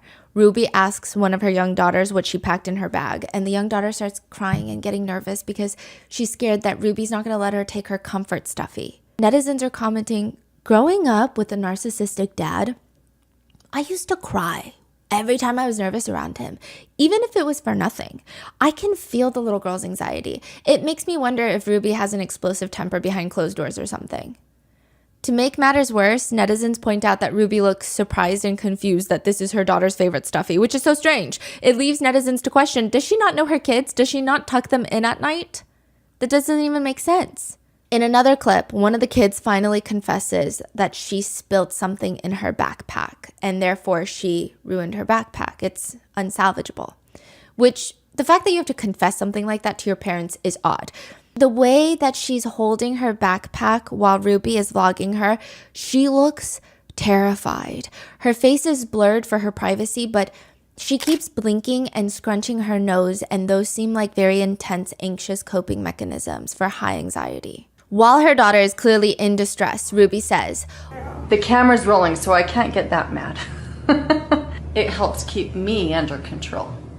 The child starts crying, and Ruby has this weird, fake, sympathetic voice. Oh, honey, don't cry. Oh, honey, I'm not mad at you. I feel bad for you. To which the comments now read, imagine a backpack feeling like it's the end of the world. This is so sad. It's not even a big deal. A simple accident and she's terrified of her own mother. Another one reads, her nervous tics are heartbreaking. One of the most damning clips of Ruby, though, is of her in the car vlogging. She's wearing a bright yellow beanie. This is probably worse than the Chad bed saga, or it's like right up there. So all these other ones are coming out, and I think that people are making videos on them, but unless you're really in the Franke world, I don't know if they would have hit as many people of like, did you see what's going on? Because this is alarming. Ruby is wearing a bright yellow beanie. She holds up her phone. I just got a text message from youngest daughter's teacher, and she said that she did not pack a lunch today. And can I bring over a lunch to the school? This happens quite often when you're raising children, because I know that her teacher is uncomfortable with her being hungry and not having a lunch. And it would ease her discomfort if I came to the school with a lunch. But I responded and I just said, was responsible for making her lunches in the morning, and she actually told me she did pack a lunch. So the natural outcome is she's just going to need to be hungry. And hopefully nobody gives her food and nobody steps in and gives her a lunch. my hope is that she will be hungry and come home and go, oh man, that was really painful being hungry all day. I will always make sure to have a lunch with me. The child in question that she's talking about is 5 years old. I don't even know a single 5-year-old that packs their own lunch. I was in high school and my mom was helping me pack lunches. The clip was a huge point of contention along with the Chad being bedless. I mean, there's something about these moms not giving their kids food, proper nutrition, and beds. Like, it's a prerequisite before you get put in jail. Ash Trevino needs to get advised to get her kids a bed. Regardless, I have never ever heard of a kid being responsible for packing their lunch at that age. And like, how vicious do you have to be to state out loud that you hope your child starves and nobody helps them? Kevin and Ruby try to justify what happened, saying the internet took them out of context once again, saying that the real reason that Ruby did not bring her daughter a lunch to the school is because the drive would take 45 minutes. By the time that Ruby would be there to drop off the food, the school day would be over. Nobody said that in the clip. The comments read, and this is what she's voluntarily sharing on the internet. Imagine what she's doing behind closed doors. In another vlog clip that has been resurrected from the depths of the YouTube graveyards, Ruby is on the phone with her second youngest, again, probably 8 years old at the time, if not younger. She tells him, unless you find a friend who's willing to share some of their food with you, I don't think you're going to be able to eat. But if you're not responsible for your lunch and your lunch money, that's the natural consequence. and I'm really sorry you're learning this the hard way. I will have a wonderful yummy snack waiting for you when you get home. Just hang in there today and just make up your mind, and you're going to be really careful to grab your stuff when you go to school next time. And maybe you have a good friend who will share half their sandwich with you. That's all. I'm sorry. She hangs up and she tells the viewers while smiling, he sounds like he was going to cry or something. In another seemingly innocent but not at all innocent vlog, Ruby is in the kitchen with her kids and she says, Sundays after church, when we all just clean through the leftovers, it's like the highlight of my week. I love it so much. One of the kids comes up to say, it is. Mom doesn't get mad at us for eating anything. It's like the highlight of my week. I love it so much. Mom doesn't get mad at us for eating anything. She responds that, and the kids just open up like everyone's pretty relaxed. Probably because they're not starving. It's been a point of contention throughout the Franke vlogs that the kids never have enough food. When she vlogs the dinner table, it's never enough food. When she vlogs her grocery hauls, it's never enough food. One comment reads, everyone's relaxed because maybe they're not fighting for survival in their own home. Every single meal that Ruby shows online is neither nutritious nor filling, and it does not appear that the kids have free access to food. The Frankies, even before all of this, the whole scandal, they had multiple instances where their own viewers were just up in arms about the fact that they kind of starved their kids. Ruby would vlog what's for dinner, or she would do the grocery hauls, and there's no produce, no fruit, no meat. Anything of nutritional value in the hauls is just absent. Most of it is carb-filled junk. Yet Ruby is very unhappy. She complains the entire time at how expensive each trip to the grocery store has been, which most people agree. Groceries are expensive, but she's choosing these carb-heavy, easily prepared meals that are probably selling at a premium. At this point, a lot of netizens are saying, honestly, produce might be cheaper. So why are you not getting it? One comment reads, I am a bit stunned. In Ruby's video about their food supply, she doesn't seem to feed the kids any vegetables. Maybe tomatoes in the spaghetti sauce, but she seems to feed the kids carbs all day, every day. I was a bit surprised that vegetables were not seemingly a priority for the kids. Another netizen agrees. She feeds the kids crap, all carbs, stuff to fill the belly but not provide much nutrition, very light on the meat, and almost no fruits and veg. Or another comment reads, stop moaning about buying food for your family when you're basically making money off the backs of your kids. Her grocery hauls are pretty terrible. No vegetables, maybe a small bowl of fruit, little meat, and a whole heap of snacks. She definitely carb loads her meals with very little nutrition. All I see are tacos, like frozen tacos, bread rolls, cookies. Everything is beige and cheap. Even Ruby admits herself that she does not eat enough. She says, it's really painful to up my food budget, but I think it's necessary because I have to eat more. I'm going to eat more. I want to eat more. I don't really like being hungry. It's just very strange that Ruby has such an unrelenting grip on wanting to control the food, the budget. She wants to be perceived as the perfect mom, but she cannot hide the fact that she's not. There's this Korean song called, Oma said she doesn't like black bean noodles. It's when your mom doesn't have money, so you eat the black bean noodles. Your mom tells you she doesn't like black bean noodles, and later the singer goes and she's digging it out of the trash to eat it with rice. The leftovers. But for Ruby, the mere thought of upping the grocery budget to feed her kids would send her into cardiac arrest. And this is clearly not a case of she can't afford it. One comment reads, her nacho night was just sad. Literally just 2 trays of chips, cheese, and leftover pulled pork. Maybe it would have been good as a snack, but how about some freaking fruits or vegetables or something substantial? And I saw one of Ruby's kids cramming a whole burrito thing into her mouth like she's desperate for food. Ruby is always saying cooking is her passion and she loves making recipe videos, but it sure doesn't show. There's like a whole compilation on TikTok filled with the kids' faces. So for this video, I'll likely blur most of it, but you can hear Ruby's voice and it's just her threatening them with food. I'm only going to say it one more time and then you're going to lose the privilege to eat dinner. In a separate clip, she says, and my kids are literally starving. I hesitate to even say this because I'm going to sound like a mean barbarian, but I told the kids, I said, I'm not even going to let you eat breakfast until you get your chores done. Here is a very non-comprehensive list of all the times that she's threatened her kids with starvation. Stop crying or I'm going to have you go upstairs and you won't have any breakfast. In another clip, she says, I'll buy an expensive cereal and say this needs to last us a whole week. And it's gone in an hour. The boundary is I don't buy cereal anymore. And you get oatmeal until I believe the children will be boundaried with the cereal. The self-confidence of someone with such little common sense is terrifying. If your kids can eat what you think should last a week in an hour, then your portion size math is not adding up. There's a clip of Sherry, the eldest daughter and the New York Times bestseller. She says, our lunch is a little bit different than yesterday because Mondays and Fridays are 1,900 calorie days. And then Tuesdays and Thursdays are 1,700 calorie days. And then Saturday and Sunday and Wednesdays are 1,500 calorie days. And today is 1,700. Which the fact that Ruby has put out these arbitrary rotating calorie days, which by the way, none of these even provide enough calories for most active growing teenagers. It's just very sick. Many netizens are left wondering at this point, how is it even possible that she posted all these vlogs? One writes, I find it difficult to fathom the dinners Ruby gets away with serving. Recently, one of her kids complained about having chicken noodle soup for dinner again, and it seems like they had it the night before. I took a good look at the table, and it was like a modest little bowl of soup was all that was served. There weren't any dishes to indicate bread or salad to be served along with the soup. Ruby just encouraged everyone to eat so they won't have soup again for the next dinner. The whole video blew my mind. Another comment reads, my question is, how are none of the teachers reporting this?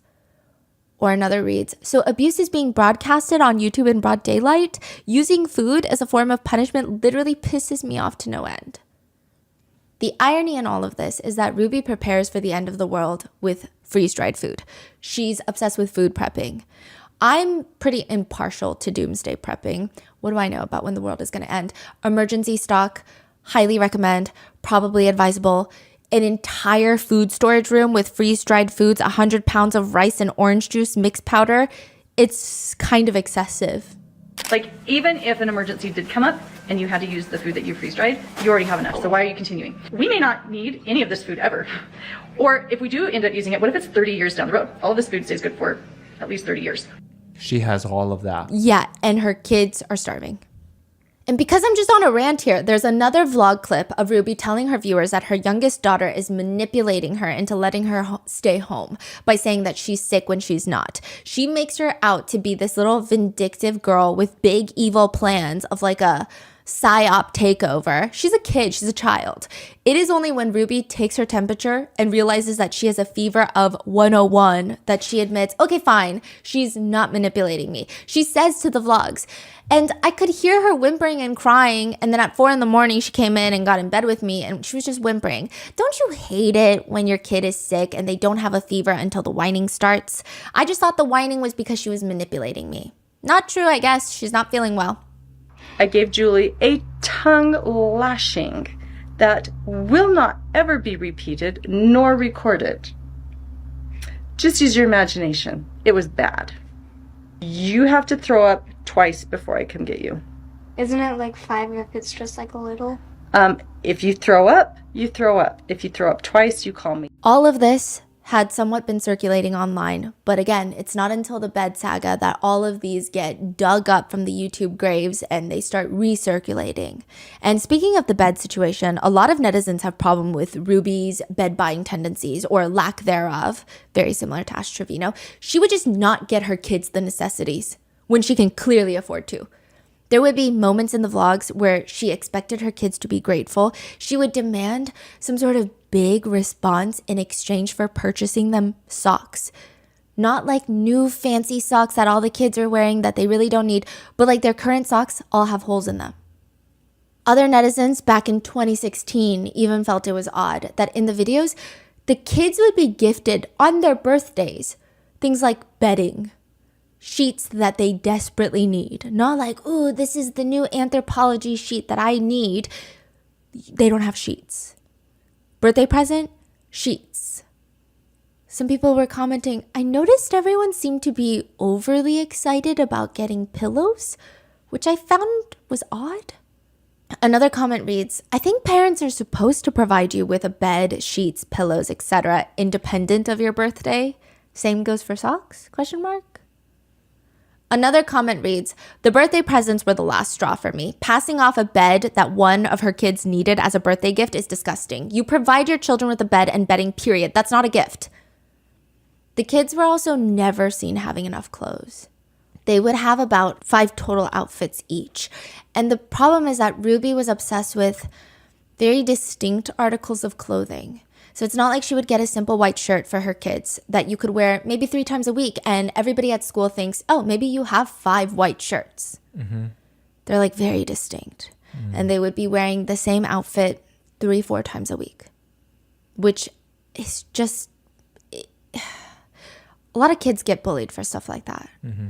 One comment reads, Ruby is constantly having to wash clothes, seeing as all their kids only have about 4 full outfits. And because she's continuously washing them, they start looking like just threads on the kids' bodies. Someone agrees, writing, Ruby complains so much about the kids wearing down their clothes. And in the same breath, she mentions how they only need a few outfits. What's going on? And when the kids would get sick, Ruby, the maternal instinct just coursing through her veins, decides to quarantine the sick kid. So one of the sons was sick. I would say he looks like 5 years old. She doesn't want the other kids to get sick, which I get it, fine, right? She grabs a whole duvet set, pillows, a blanket, and she puts him in the bathroom on the floor. Okay, you know there's a regular bathroom where you have the sink and then you have the shower. Mm-hmm. Then you open a small little closet door and then you just have the toilet. That's it, just the toilet. Mm-hmm. She put him right next to the toilet in that tiny little closet room, the water closet. Okay. And he's sick. His whole face is red. Why? No, because... Just quarantining the kid in the toilet. Yes. Wow. Okay. I think like 2-ish years ago, I went through a very rough round of hand, foot, mouth disease, which was passed on by my little niece. Every single nail and toenail fell off. I'm not even kidding. It's a household joke now. But even now, when our 2 nieces are sick, everyone's just trying to make them feel better. They're like bringing them the favorite soups. They sleep with my sister when they're sick because they're not feeling well. And they usually want to cuddle my sister. Ruby makes them sleep in a toilet room. But it's also the way that she's mentally raising them. One comment reads, those poor little girls have motherhood and subsequently being a housewife pushed on them from so early on. Save thinking about children for when you're not children yourselves. It's silly to think about that now.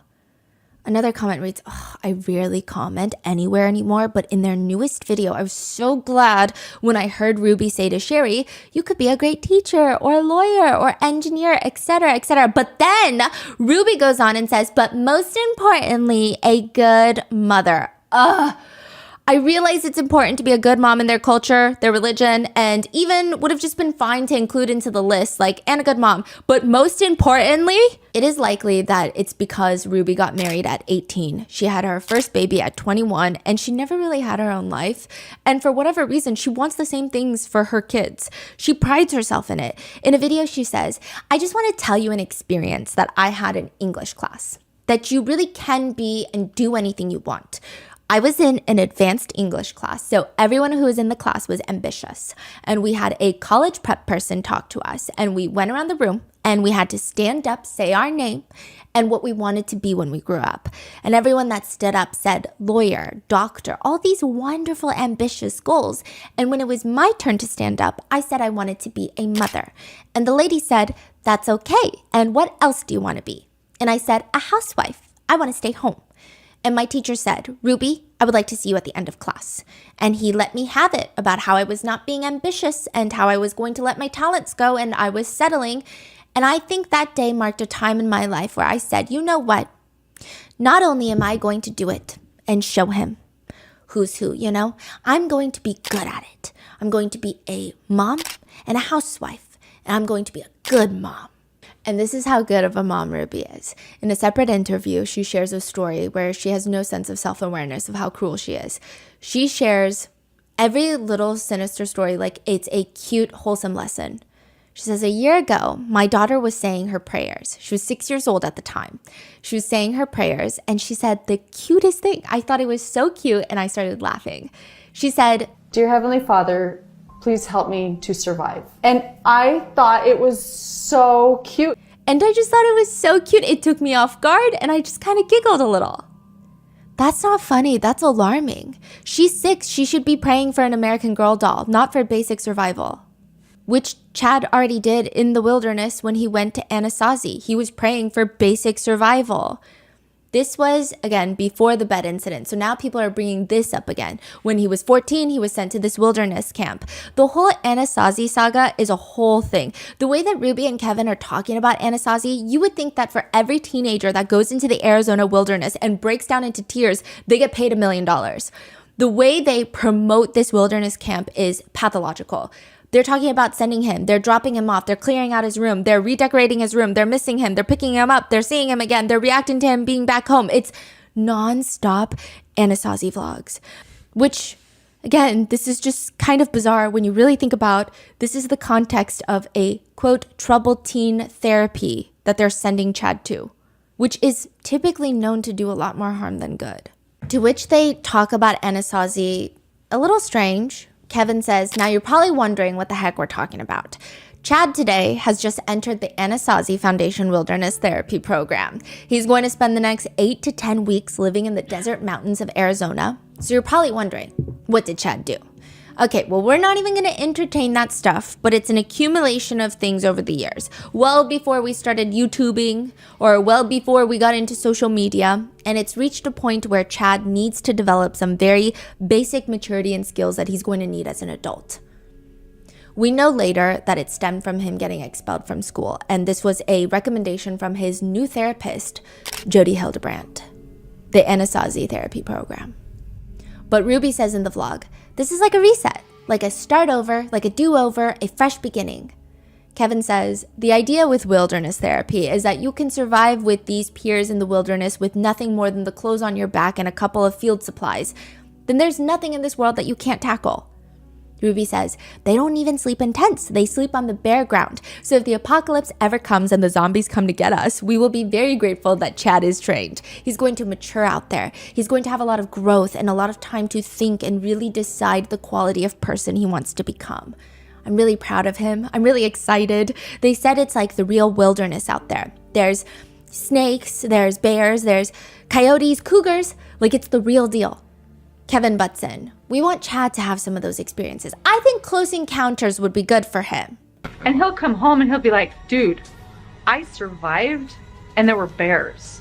I can do anything. I'm not scared at all about that kind of stuff. What I lose sleep over is when kids start self-sabotaging their own efforts.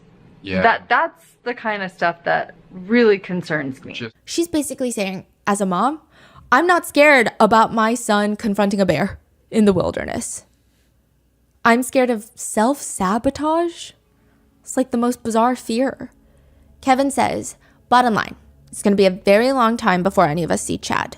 We'll hear from him weekly in the letters to the family. We will. We're excited to see how all of us, not just Chad, but how all of us are impacted and changed by this experience.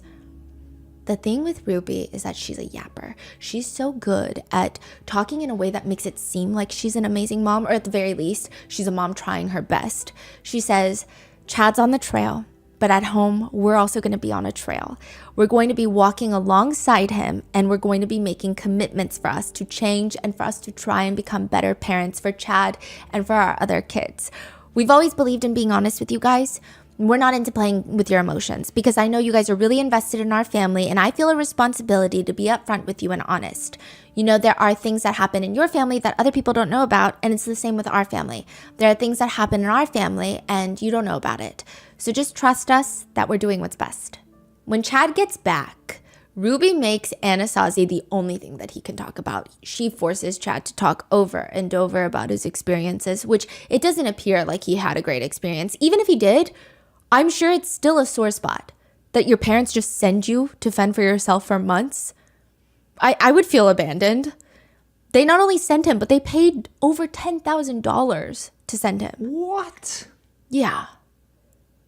The estimates, it seems like they probably paid around like $15,000, but it could go up to like $40,000. Some parents take out loans to send their kids to these crazy camps. Wow. How about like some vegetables? Yeah. Some pillows? Yeah. Some bedding. And like maybe try talking to your kid. Yeah. The worst part is when Chad gets back, Ruby has this whole vlog dedicated to surprising him with his room and trying to make it homey. She covers the entire room in Anasazi memorabilia. It's like a gift shop for the therapy program.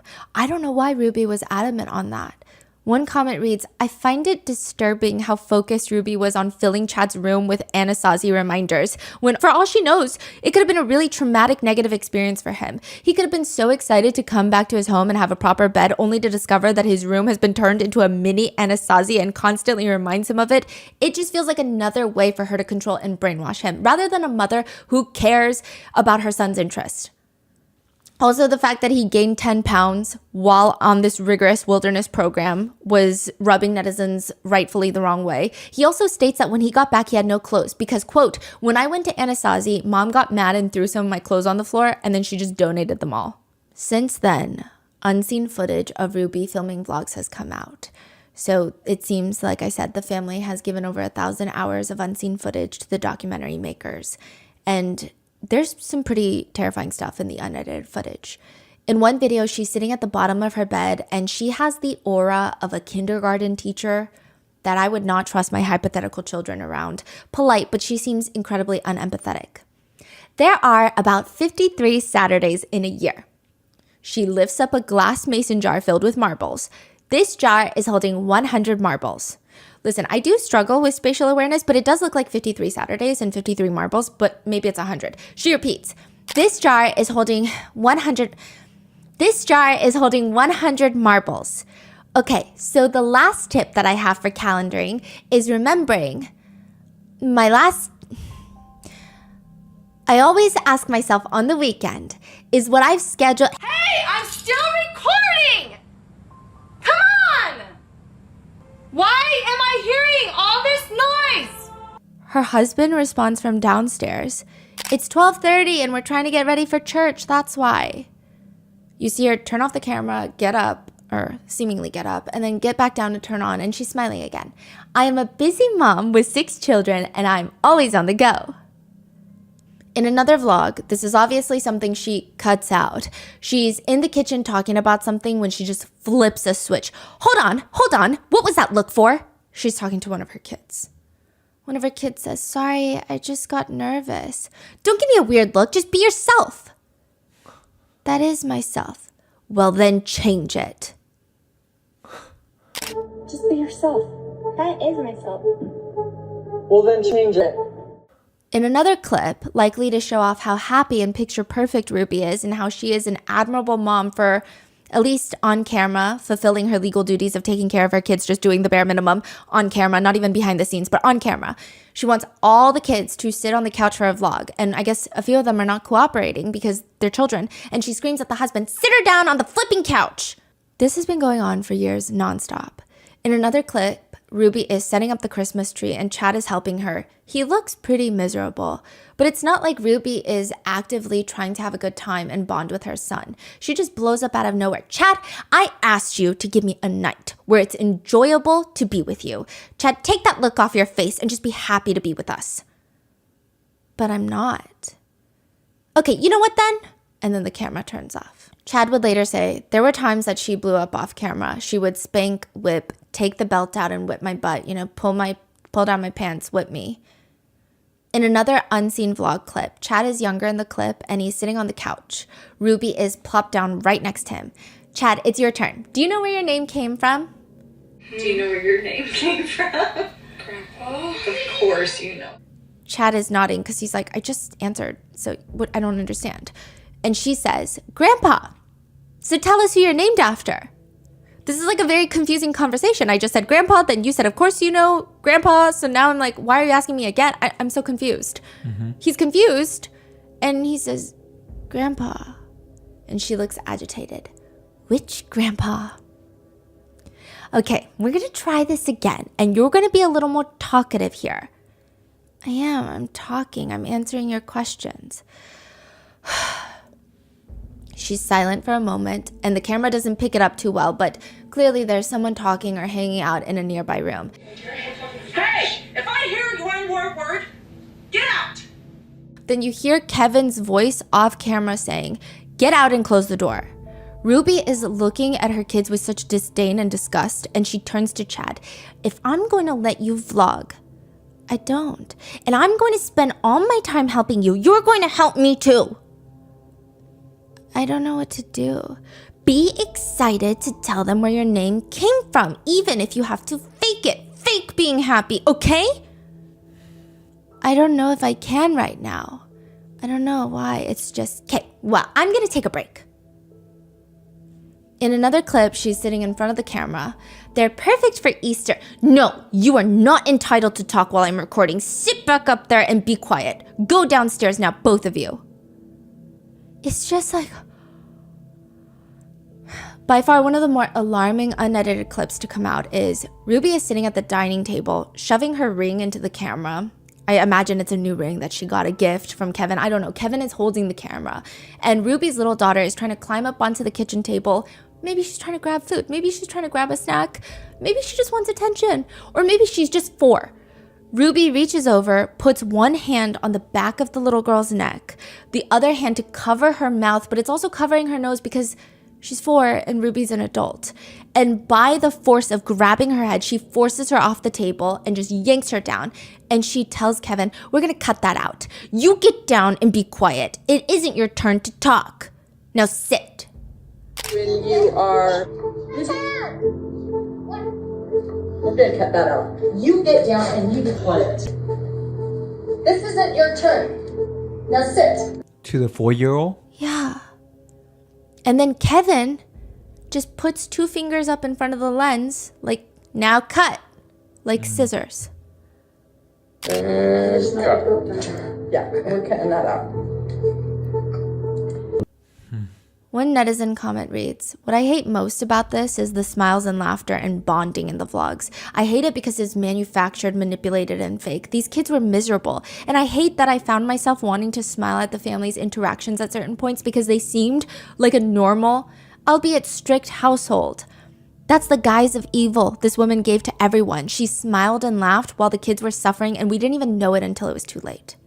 So while all of this new footage is being drawn up, Chad says he remembers that they got this very expensive attorney and PR person involved, and they suggested to Ruby that she apologize for all of these instances. Kevin says Ruby's response to that was, over my dead body. I'm not sorry. I'm saving my family. We're going to show the world what real parenting looks like. We're going to show the world what it's like to make impossibly tough decisions because you love your child. Wow. She said apologize over my dead body. Yeah.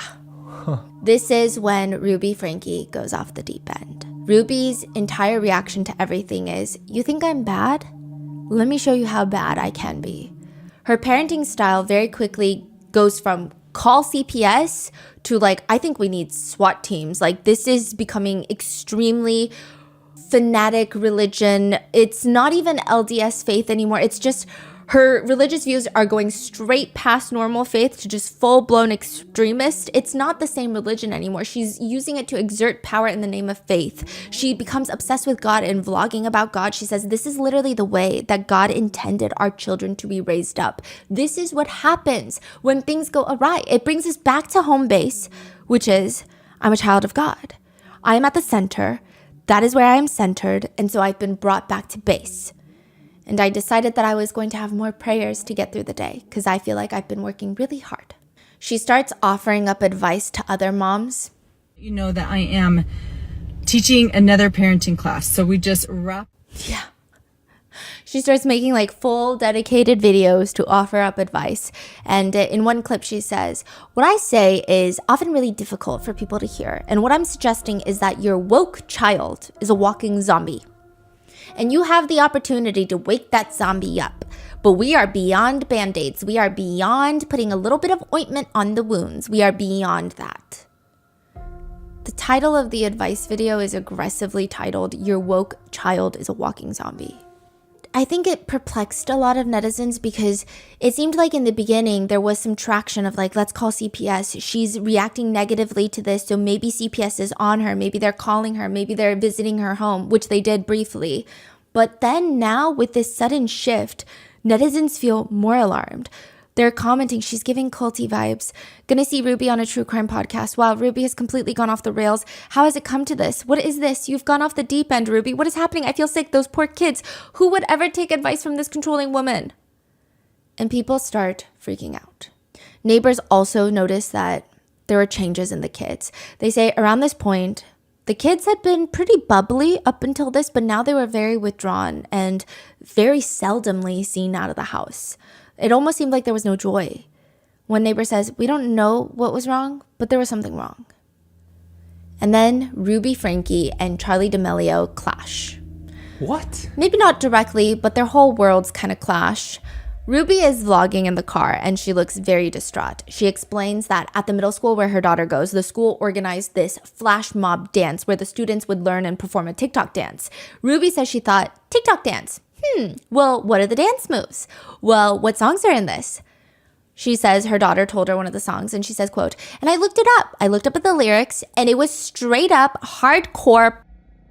It is straight up hardcore. Straight up. I was reading the lyrics quietly to myself as I was scrolling. It's all lustful. It's all suggestive. It's all seductive. It's all perverse. Nobody wants to look out for these kids. The teacher is being very selfish because she wants to be hip, up to date, cool, doing TikToks, entertaining the school. She wants to be liked by these teens that are 12 and 13. So I'm going to go into that school. I don't have an appointment, but I will sit in the office until I am seen. She vlogs about how she spoke with the assistant principal and they told her that they will relay the message to the principal and that maybe she can come in tomorrow to speak. It's hard to gauge at this point without knowing what song she's so incensed over. But knowing what we know so far, I'm not very inclined to ever take her side on anything. The next vlog opens with her storming out of the school. She's spontaneously bursting into tears like an angry toddler that's not getting her. I am so upset. I'm so angry I could scream. I'm so angry I could scream. She gets into the car and she's like sniffling, sobbing. It's an inappropriately strong reaction. We sat down and I said, I have concerns about the TikTok dances. I said, my problem is the choice of songs. And she said, well, all the songs were approved by me. And I said, okay, so you approved this song that has all these lyrics in it? She says, well, we're not singing and we're not dancing to those lyrics. It's just a portion of the song. She mentioned how the principal was talking about a grocery chain that recently used it in one of their commercials, like a big, imagine Ralph's or Kroger. Like you would think that it's family friendly then, you know, and obviously netizens were able to figure out what song had Ruby in tears, so distraught. Okay. It's Low by Flo Rida. Shawty got them apple bottom jeans, boots with the fur. The whole club was looking at her. Wow. She hit the floor. Next thing you know, Shawty got low.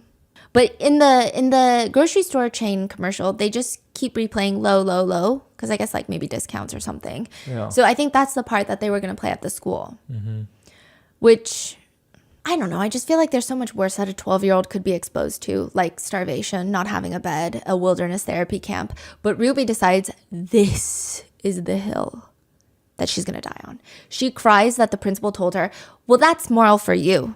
And it's not going to be moral for other parents, you know? And I said, it's what's moral according to God. The principal explains that they're basically just using the low part, but Ruby is upset. Do you understand that you're compartmentalizing? You're taking an immoral song, but you're saying you're only going to take this section of it. They offer to not let Ruby's daughter participate, but Ruby doubles down. She says she told them, you're missing the whole point of why I'm here. I'm not here for anyone's comfort, including my daughter's. I'm not here to make her comfortable. Of course she can move classes, not because you said so, but because I said so. I'm the parent. As you, the principal, have these precious children and you're not protecting them. And she starts full on sobbing. You're introducing them to the world and you're saying it's okay. You're saying that you support this. In the end, you're not going to answer to me who is telling you that this is wrong.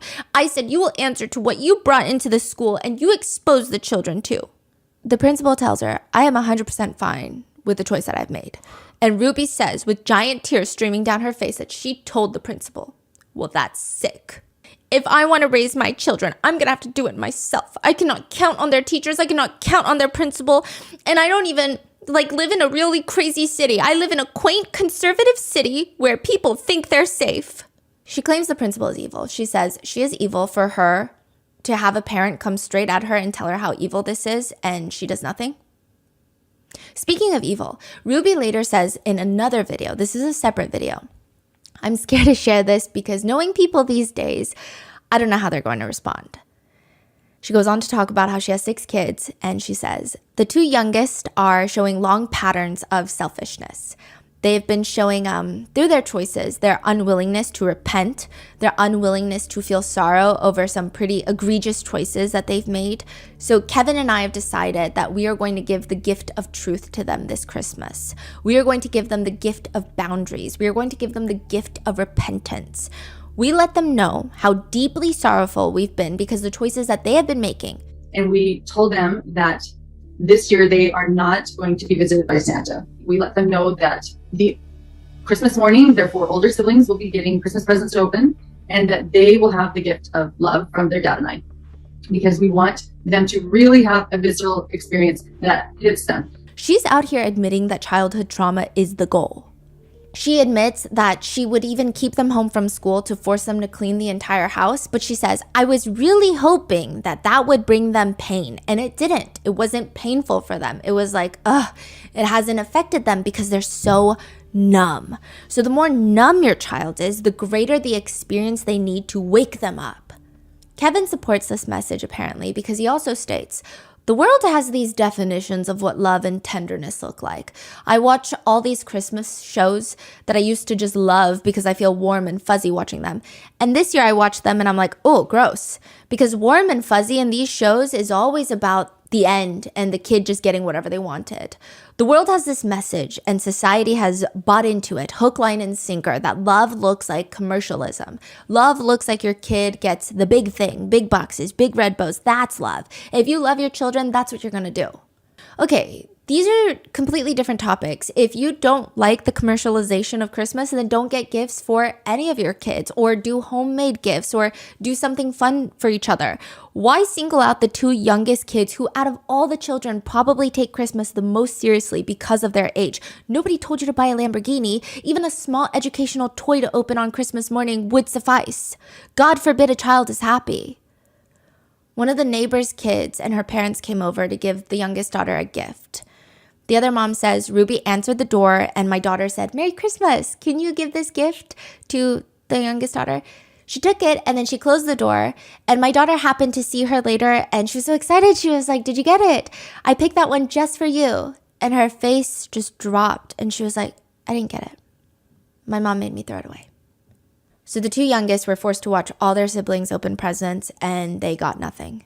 And this is when Ruby ditches her entire 8 passengers YouTube channel and starts strictly posting about being a, quote, mom of truth. She changes the channel name. When was this? This is in 2021. Oh, wow. 2022. Okay. Yeah. And we're going to get more into that in part 2 and 3. But neighbors who are trying to closely monitor the situation, they start telling CPS, they start reporting Ruby because she's online saying things like, little children are sexual beings. And when a child goes into their room and they do order where there was once chaos, they put their toys away and they pull their bed tight, fluff up their pillow, and they organize all their stuffed animals and dolls. They put order to it. And then they step back and they feel really good about it. That is an act of being sexual. Little children are sexual beings, and how many of your children have done this where they take all of their animals and order them? They put order to it. And then they step back and they feel really good about it. That's an act of being sexual. Exactly. A what? Yeah, to which someone comments, so that's called organizing? Hope that helps. I would say that's more than enough grounds to call CPS. But one CPS worker asks a neighbor, well, did you see any signs of physical abuse on the kids? The neighbor said, no, I didn't. I didn't see any physical signs of abuse on the Franke kids. The CPS worker just told me that they needed to see some physical evidence for them to be able to step in. And the neighbor says, in that moment, she wishes she had just lied to the government official, to the CPS worker. Yes, I saw signs of physical abuse, because maybe that would have been able to stop what comes next. And that is it for part 1 of the Ruby Franke case. In the second part, we will be talking about Jodi Hildebrandt, so stay tuned. Let me know your thoughts and make sure to check out Sherry's book. Stay safe, and I'll see you in the next one.